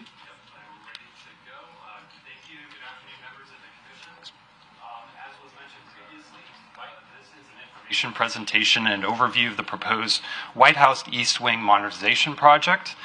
Before I turn it over to the applicant team, I'm just going to provide you a brief background. The purpose of the project is to establish a permanent, secure event space within the White House grounds that provides increased capacity for official state functions. I think everybody is familiar with the location of the White House, but here on the screen is a map view showing President's Park and the surrounding context. The National Mall is located here at the bottom of the screen. Pennsylvania Avenue is located to the north of the White House, and East Street is located to the south, just north of the ellipse. The project is proposed to be located between the Executive Mansion and the Treasury Building. In addition to the executive residence, the vicinity of President's Park obviously also includes a number of significant buildings, including the Eisenhower Executive Office Building, which is to the west, shown on the image on the left, and the main Treasury Building, which is located to the east. Mixed-use development frames the entire area as it is located within the central core of Washington, D.C. The project is located on federal land within the District of Columbia. The National Capital Planning Act requires commission approval for all federal buildings and open space around such buildings within the district. As you know, NCPC has reviewed several other projects at the White House, most recently the White House fence in 2016 and 2017, and the tennis pavilion in 2019. In terms of the review of projects, NCPC uses guidance from the federal elements of the Comprehensive Plan for the National Capital, including policies related to urban design, parks, and open space, as well as visitor experience, among others. As you're aware, the Commission takes a holistic approach when applying the Comprehensive Plan policies in the context of each project's needs and objectives. One of the primary areas of interest for the review of this project is how the public will see and experience the modernization project from the surrounding public spaces, most notably from Pennsylvania Avenue to the north, as shown here on this image, or from East Street to the south, as shown here. These are really the only publicly accessible streets in the vicinity, as others are located within a secure perimeter. The public experience extends to several aspects of the proposed project, which will be helpful to understand as the design advances, including how the pedestrian level views from the north and the south may or may not change from current conditions, how the connector or colonnade between the Executive Mansion and the new East Wing modernization project will be designed, how the landscape will be designed, restored, or improved, and how perimeter security and the associated infrastructure might be beautified for the public and guests to the White House and grounds. As the design proceeds for review, NCPC staff will work with the applicant to understand these components as well as any other comments raised by the Commission today. And so with that, I am going to now turn it over to Josh Fisher with the White House, who will begin their presentation. Thank you. Thank you. Welcome, Josh. Thank you. Good afternoon, Mr. Chairman, Commissioners, and staff. My name is Josh Fisher. I'm the Director of Management and Administration for the White House. We appreciate y'all allowing us the opportunity to discuss the East Wing Modernization Project and the reason we believe it to be so vitally important. Every day, people from across the country and around the globe visit the White House and surrounding grounds. They look to it as a representation of the values that we as Americans stand for. It is our responsibility to ensure that the guests, those given the opportunity to come inside the fence, and those viewing from Lafayette Park or the Ellipse experience the pride and the powerful symbol of American democracy, leadership, and history.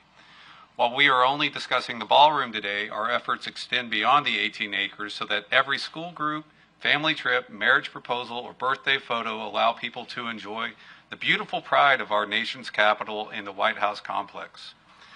As you all know, U.S. presidents have been renovating, expanding, and modernizing the White House to meet the needs of the present day, including terraces built in the 1800s, the Truman Balcony in 1948, the original East Wing built in 1902 and rebuilt in 1942, as well as numerous other projects. When President Trump decided to build a grand ballroom and modernize other aspects of the East Wing, we began researching. After careful study and consultation with engineers, architects, historians, and other experts, we determined that modifying or renovating the colonnade in the existing East Wing was not feasible for many reasons. We found significant deficiencies and overall poor structural design and construction. The colonnade was structurally unstable, the roof systems had exceeded their service life, and the underpinnings were not sufficient to support the necessary upgrades. In the East Wing, there was chronic water intrusion, accelerated deterioration, and mold contamination. The electrical infrastructure was obsolete, deemed undersized, and non-compliant with current code. Facilities were also non-compliant with both ADA and Secret Service requirements.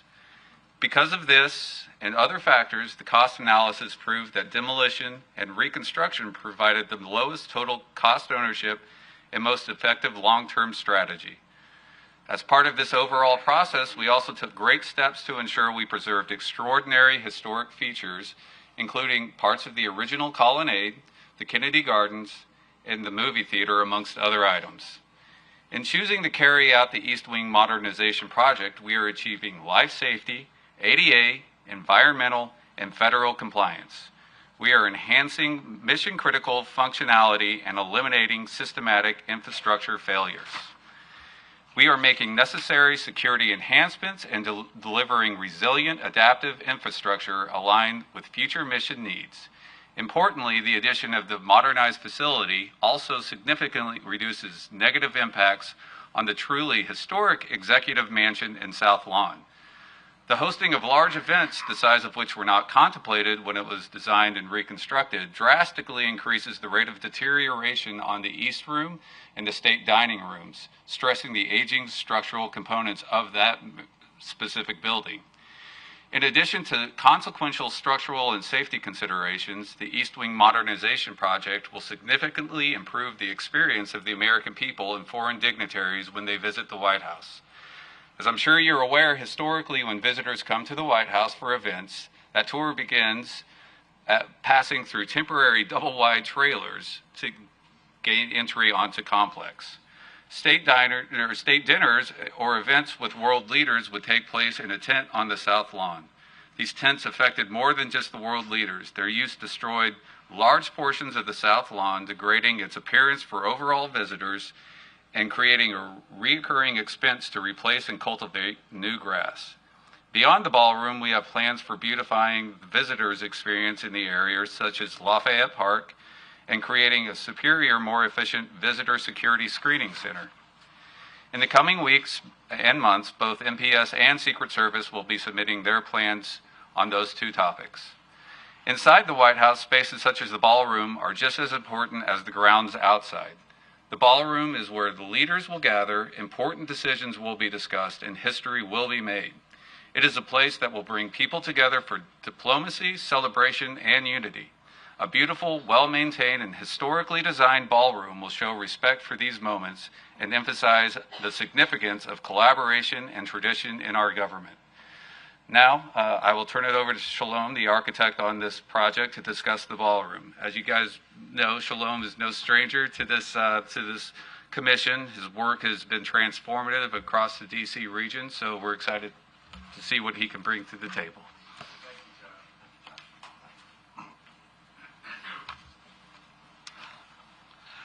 So good afternoon, and thank you for the opportunity to appear before the Commission. Today, I'll provide a very high-level overview of the White House East Wing project. A more detailed and fully developed submission will be presented at one of your subsequent hearings. And I'd like to begin here with a brief discussion of the evolution of the current design approach. I joined the project team approximately 60 days ago in early November, following the schematic design work that had been undertaken by McCreary Architects. That earlier phase, which spanned most of 2025, involved a fairly comprehensive evaluation of programmatic needs and design alternatives, including multiple massing configurations, and of course, a whole series of elevational studies. Following the transition to my firm, we continue to evaluate various sizes and configurations for the project. Today, I'd like to report that the ultimate decision in late November was not to continue exploring options for increasing the size of the project.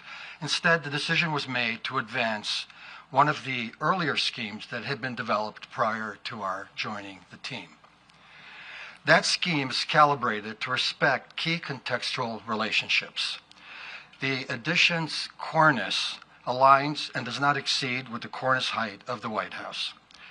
And the building mass is set back approximately 10.5 feet from the White House's primary north facade on Pennsylvania Avenue. These measures, I think, are essential to maintaining the visual primacy of the White House.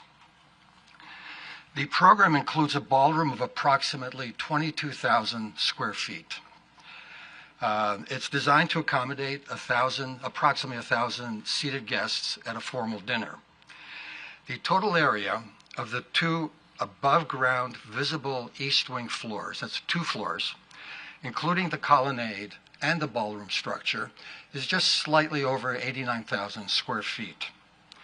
Below the ballroom and included in the 89,000 square feet, the project incorporates a series of functions which I'll show you on the boards shortly here.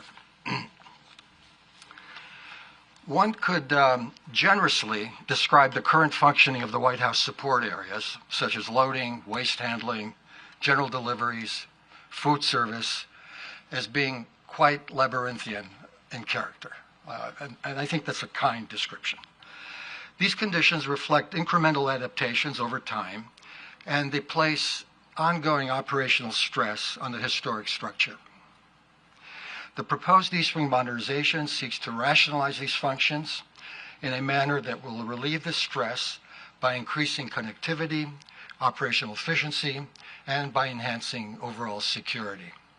The changes will allow the White House to be experienced and to age, I think, in a much more graceful way over time.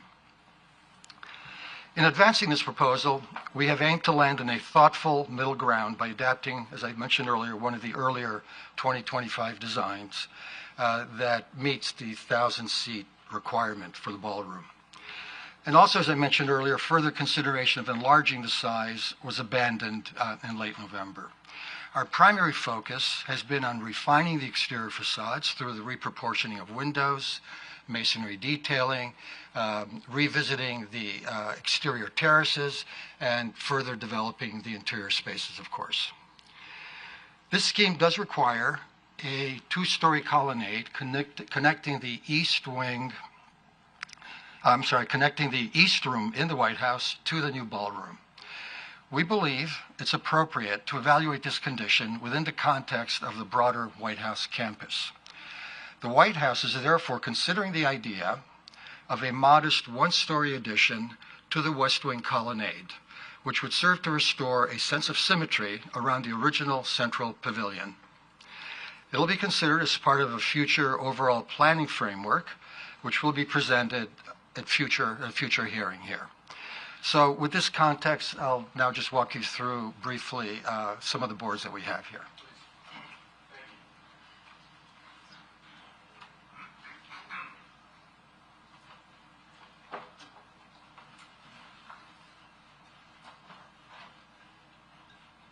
So here we have, of course, Pennsylvania Avenue to the top of the board.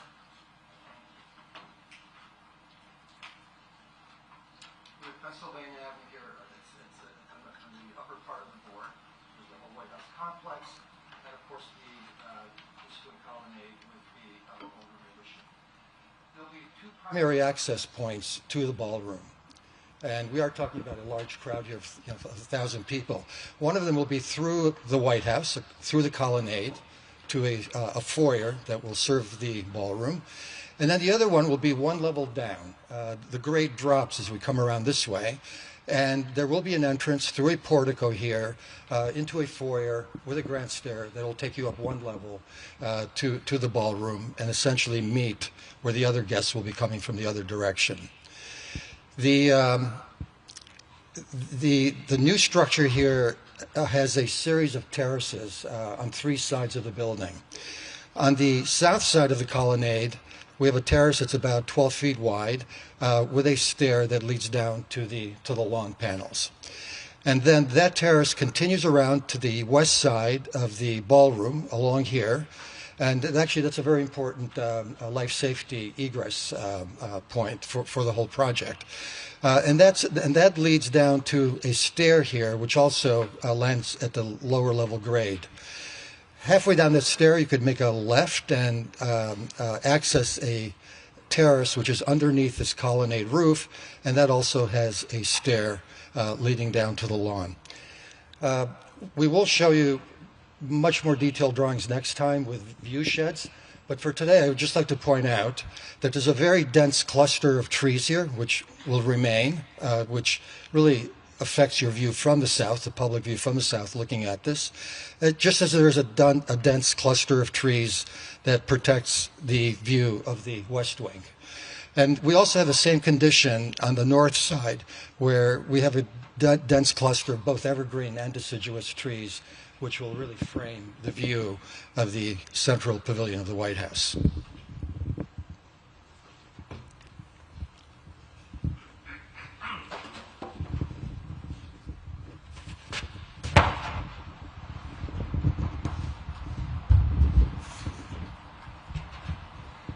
These are very schematic drawings of the two primary levels. On your right here is the ballroom level, which is the upper level. And on the left is the level below the ballroom. So, well, let's start at the upper level here. So if you were entering the ballroom from the White House, The east room is right here. You'll come across the colonnade, adjacent to this terrace here, enter this foyer area, and then make your way into the ballroom, which has windows on 3 sides, facing east, west, and south. If you're entering from the other side, and many of the guests will be entering from the other side, you will come up a few stairs here through a portico, and that would give you access. You'd be coming up here, actually, in the lower level. That would give you access to this hall here, the foyer, and then up a grand stair, which would land you right in the same area here. And again, giving you access to the ballroom. On the lower level, the other uses that we have are this large space, which is devoted to food service. That's basically a commercial kitchen. And it will not only service the ballroom, but also service events inside the White House itself. Opposite that, we have an office suite for the First Lady. And then on the lower level of the colonnade itself, we are rebuilding the movie theater that had been there.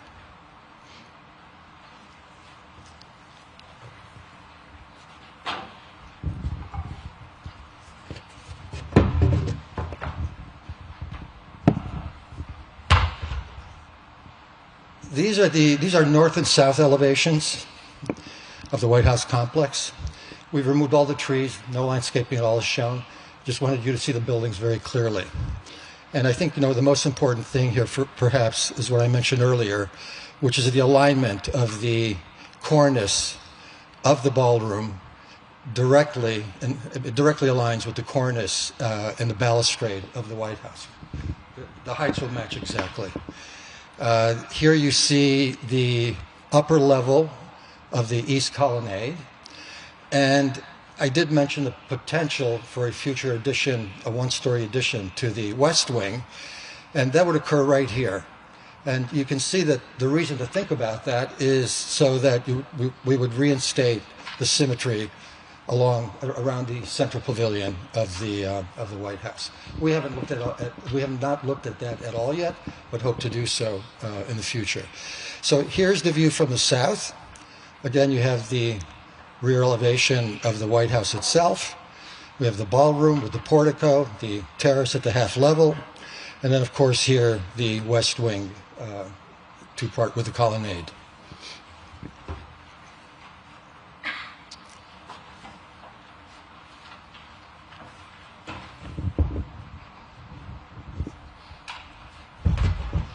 These are larger elevations, just so you can start to understand the character of the building.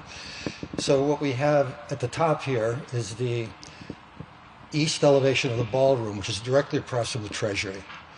This portico sits pretty much directly across from a portico that does serve the Treasury.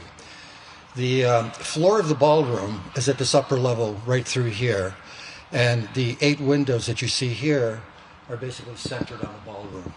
On the opposite side, we have the same condition with the 8 windows there centered on the ballroom.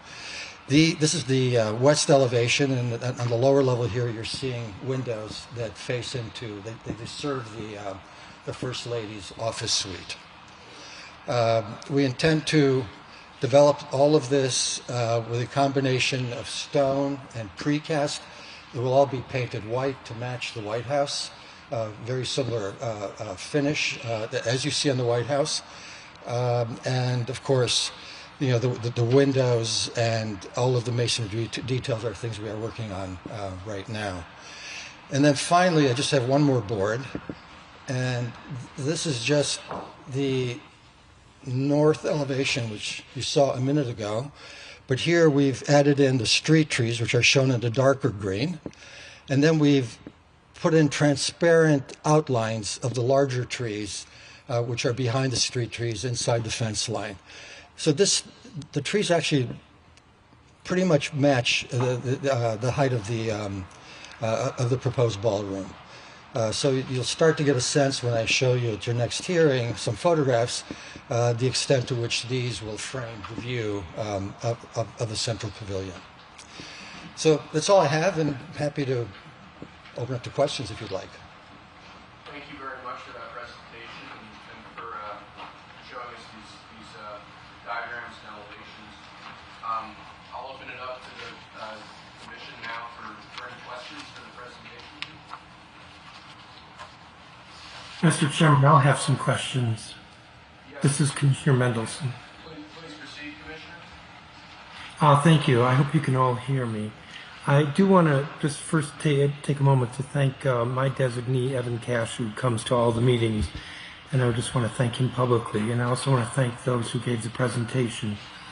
I do have a number of questions. The first is, how is this proposal consistent with the comprehensive plan's urban design requirements, which include, I think it's B1.4 in the urban design element, visually reinforce the preeminence of the Capitol building, White House, and other nationally significant resources by protecting the visual frame around them, and B5.10, visually reinforce the special importance of the White House and its grounds by protecting the existing spatial relationship of the White House and the mass and scale of adjacent buildings. So my question pertains to how this proposal is consistent with those elements of the comprehensive plan. Thank you for those questions, Mr. Mendelson. We are being very, very careful, first of all, to maintain, I think, a fairly sufficient distance from the central pavilion of the White House. And be developed in a matching way on both sides of the central pavilion of the White House. I think we will actually be in concurrence with the paragraph that you just cited. All right, that probably will come up again at future presentations. Can the size, footprint, or location of the ballroom on the site be changed at this point? I mean, certainly anything is possible. It all depends on schedule and money. But this particular location has been studied pretty carefully by the previous architect as well as myself. And it's been determined that this is the best location in terms of getting access to it from the east room of the White House. But part of my question was the size or footprint. So has construction work on the ballroom foundation already begun? There's been excavation work, there's some foundation work, but that's really not the limiting issue in terms of whether things can be changed or not. Okay.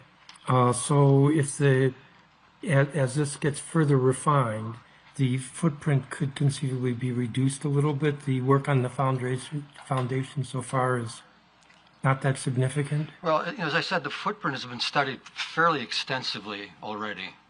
And many different massing options were studied before we even came on board. So at this point, we've continued working with that, with the product of all those studies, and we are primarily refining the scheme. So I appreciate that the cornice line will not be higher than with the historic structure, but is it possible that the height of the ballroom, which of course determines the cornice line, that could be reduced somewhat? Because it still seems to me that it's overwhelming the existing building. It's interesting. I mean, it is the same height. I think you're familiar with the addition that we built to the Wilson building that you're in. Yes. So, I mean, I bring it up because this question of size and relationship of an addition to an historic building comes up with almost every project I've ever worked on over the last 40 years. And we're essentially doing the same thing here we did at the Wilson building.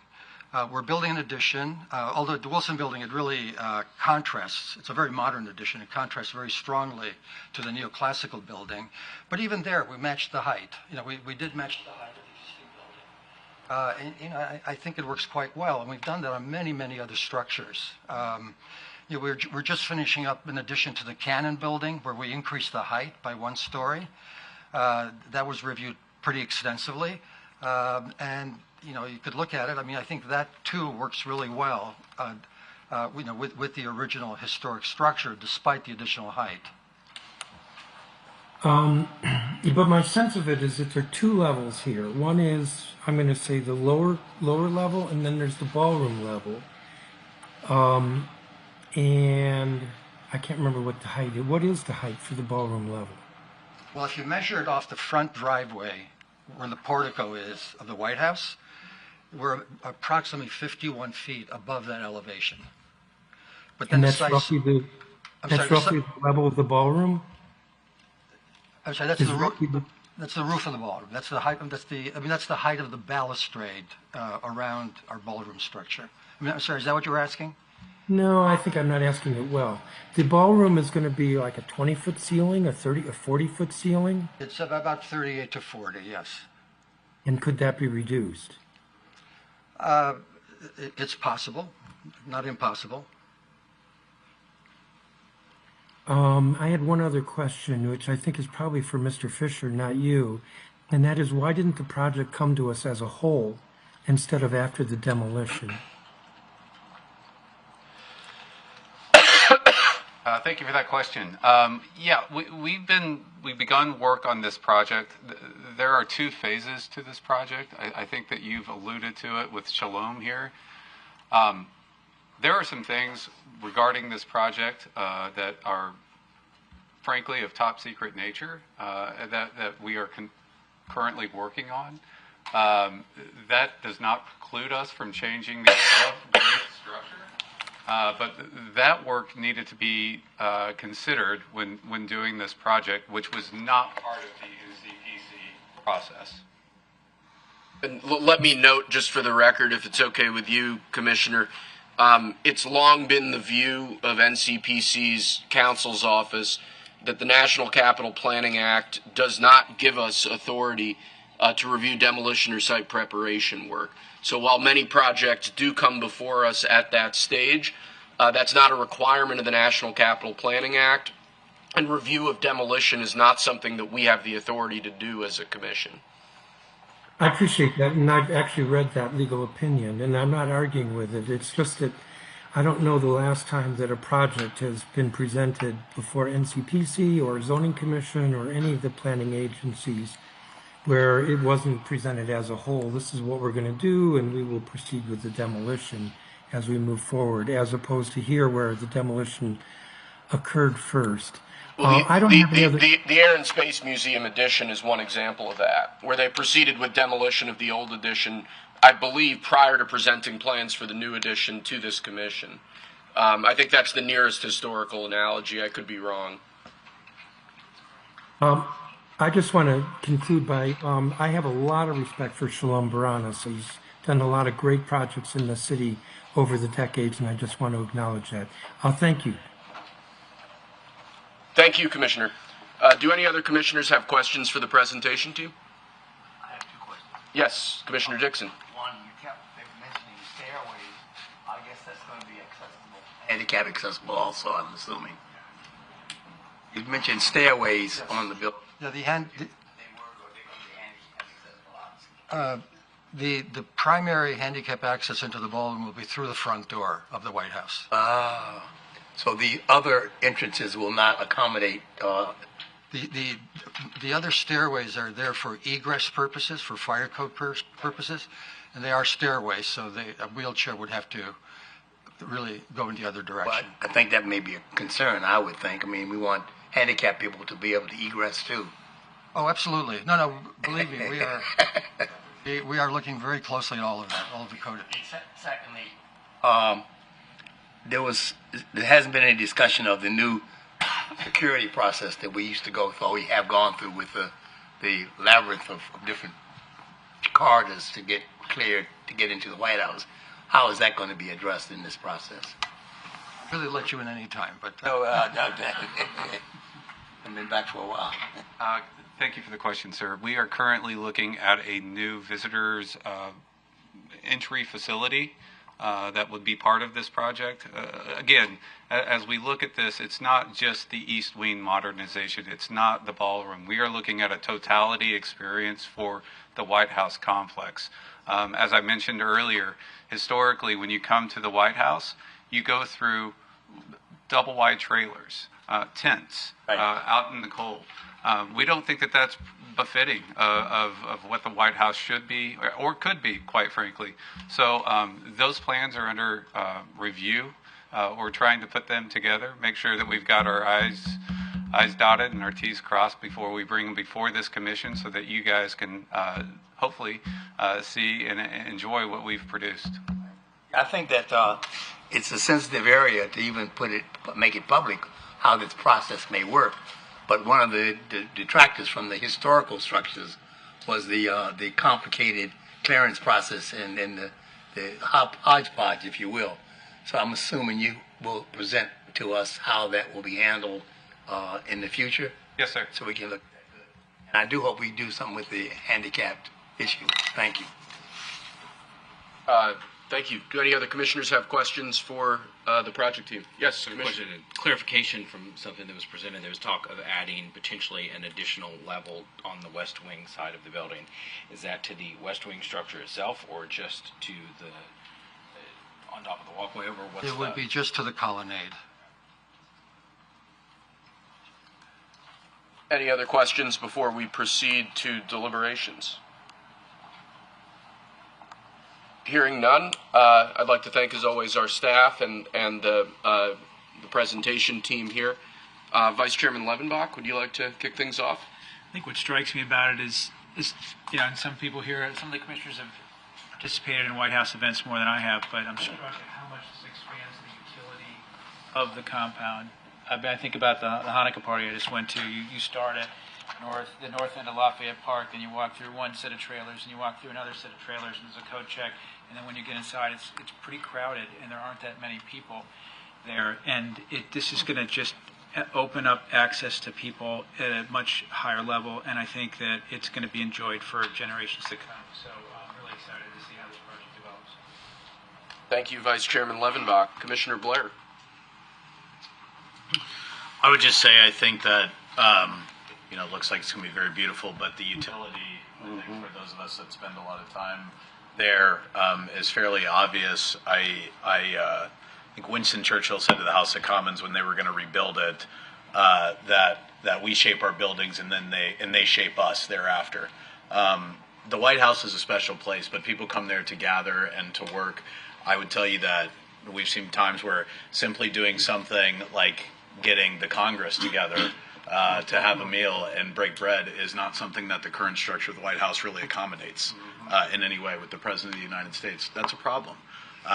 When foreign dignitaries visit, the President of the United States of any party is invited all over the world and goes and gets to see the best of whatever the country has to offer. And I think the President's view would be that he thinks the American people deserve that same opportunity to have grand gatherings for visitors to our country and show them what America has to offer. So I think it has obvious utility. I think it's very considered in its design, and I look forward to seeing the progress of the project and appreciate your presentation and look forward to working with you. Thank you, Commissioner. Administrator Forrest. Thanks very much, Chairman. James read from my notes, so I'm right with him on everything. Thank you. Thank you, Administrator Forrest. Commissioner Dixon. I appreciate the presentation and look forward as this moves forward to more deliberation. Thank you, Mr. Chairman. Thank you, Commissioner. Commissioner Mendelson. Yes. Sorry, I was muted. I am. Let me say that I think that the elevation we saw from Pennsylvania Avenue was not as disturbing to me as the elevation from the ellipse. And as I said in my questions, I'm concerned about this addition overwhelming the original historic building. I appreciate that the architectural umbranas has really good taste with regard to dealing with historic structures, but I do think that it sounds to me like the height could be lowered without jeopardizing the footprint. I don't think that the footprint, that is 89,000 square feet, should be the goal in and of itself. So maybe it can be and needs to be shrunk a little bit more. Again, looking at the elevations from the south, it's just so imbalanced. The other observation I have is that it is disturbing to me that we are looking at in addition to this historic structure, but we're looking at what appears to be an overall plan in a very segmented approach.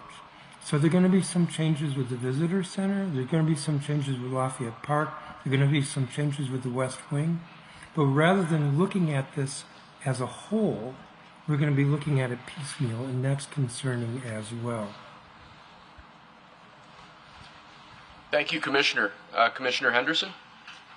I would just suggest for those of us who don't work in that complex every day that it would probably be worthwhile and beneficial for our consideration to take some opportunities to go and see the site and see the facilities as they are between now and future considerations. Thank you, Commissioner. Commissioner McGowan? I don't have any additional comments or questions, but thank you all so much for the presentation. It was very informative. Thank you, Commissioner. Commissioner Kozart? Yes, thanks for the staff for their work on this and for the presentation, and I look forward to when it comes before the Commissioner. Thank you, Commissioner. Commissioner Schaefer? So again, my thank you as well. This is it's exciting. Great job overall with the architectural features, and in looking forward to see how this progresses. As I echo the same comments as come before me as well, because I think this is a great opportunity for us to continue to expand upon the importance of our entire nation. So. Thank you, Commissioner. Commissioner Stidham? Thank you, and thank you for the overview. It is really helpful to get a sense. And I should lead with that Secretary Burgum, who's I sit as a delegated position here, and the Department of the Interior supports the East Wing modernization without reservation. We appreciate the designs that were shown here today, and we look forward to seeing more detail, especially when it comes to the landscaping and understanding how the temporary facilities will be, how the uses that currently happen in those temporary facilities are taking shape in the new facility, to really understand how that replacement is taking place, as well as understanding clearly, it's important, those views that anyone who's coming to visit who does not have the opportunity to be inside the fence, to be able to understand and to view the White House. And so understanding those views will be really helpful when you come back, as well as the design choices you make and the materiality. So we look forward to much more detail and appreciate the overview. Thank you, Commissioner. Commissioner Argo?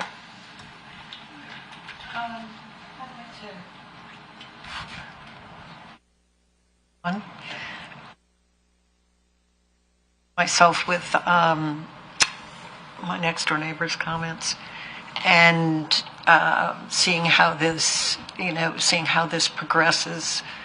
I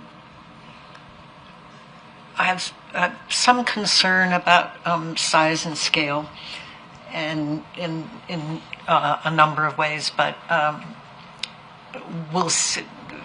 we can talk more about that as I said, as the design and the work on this progresses. Thank you. Thank you, Commissioner. Speaking for myself, just a few things that I'd say. First of all, Commissioner, if you want to come over for lunch, you're welcome anytime. I'm happy to show you around. More seriously, though, I think every project that comes before this commission is ultimately determined in large part, or is shaped in large part by its function. And I think it's worth emphasizing a point that Commissioner Blair made, which is the vital nature of the function that I believe this project is intended to advance.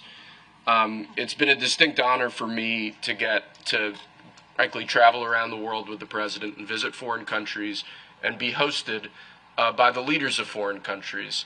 And I think it's notable that when the President of the United States of America flies to the United Kingdom, he's hosted at Windsor Castle. And when next year the King of the United Kingdom of Great Britain and Northern Ireland comes to the United States, more likely than not, he will be hosted in a tent on the South Lawn with porta potties. That, to me, is not a good look for the United States of America, And I think that when you think about the long history of planning for a state ballroom on White House grounds, if you think about the number of times this project has been suggested historically, it speaks to that programmatic need.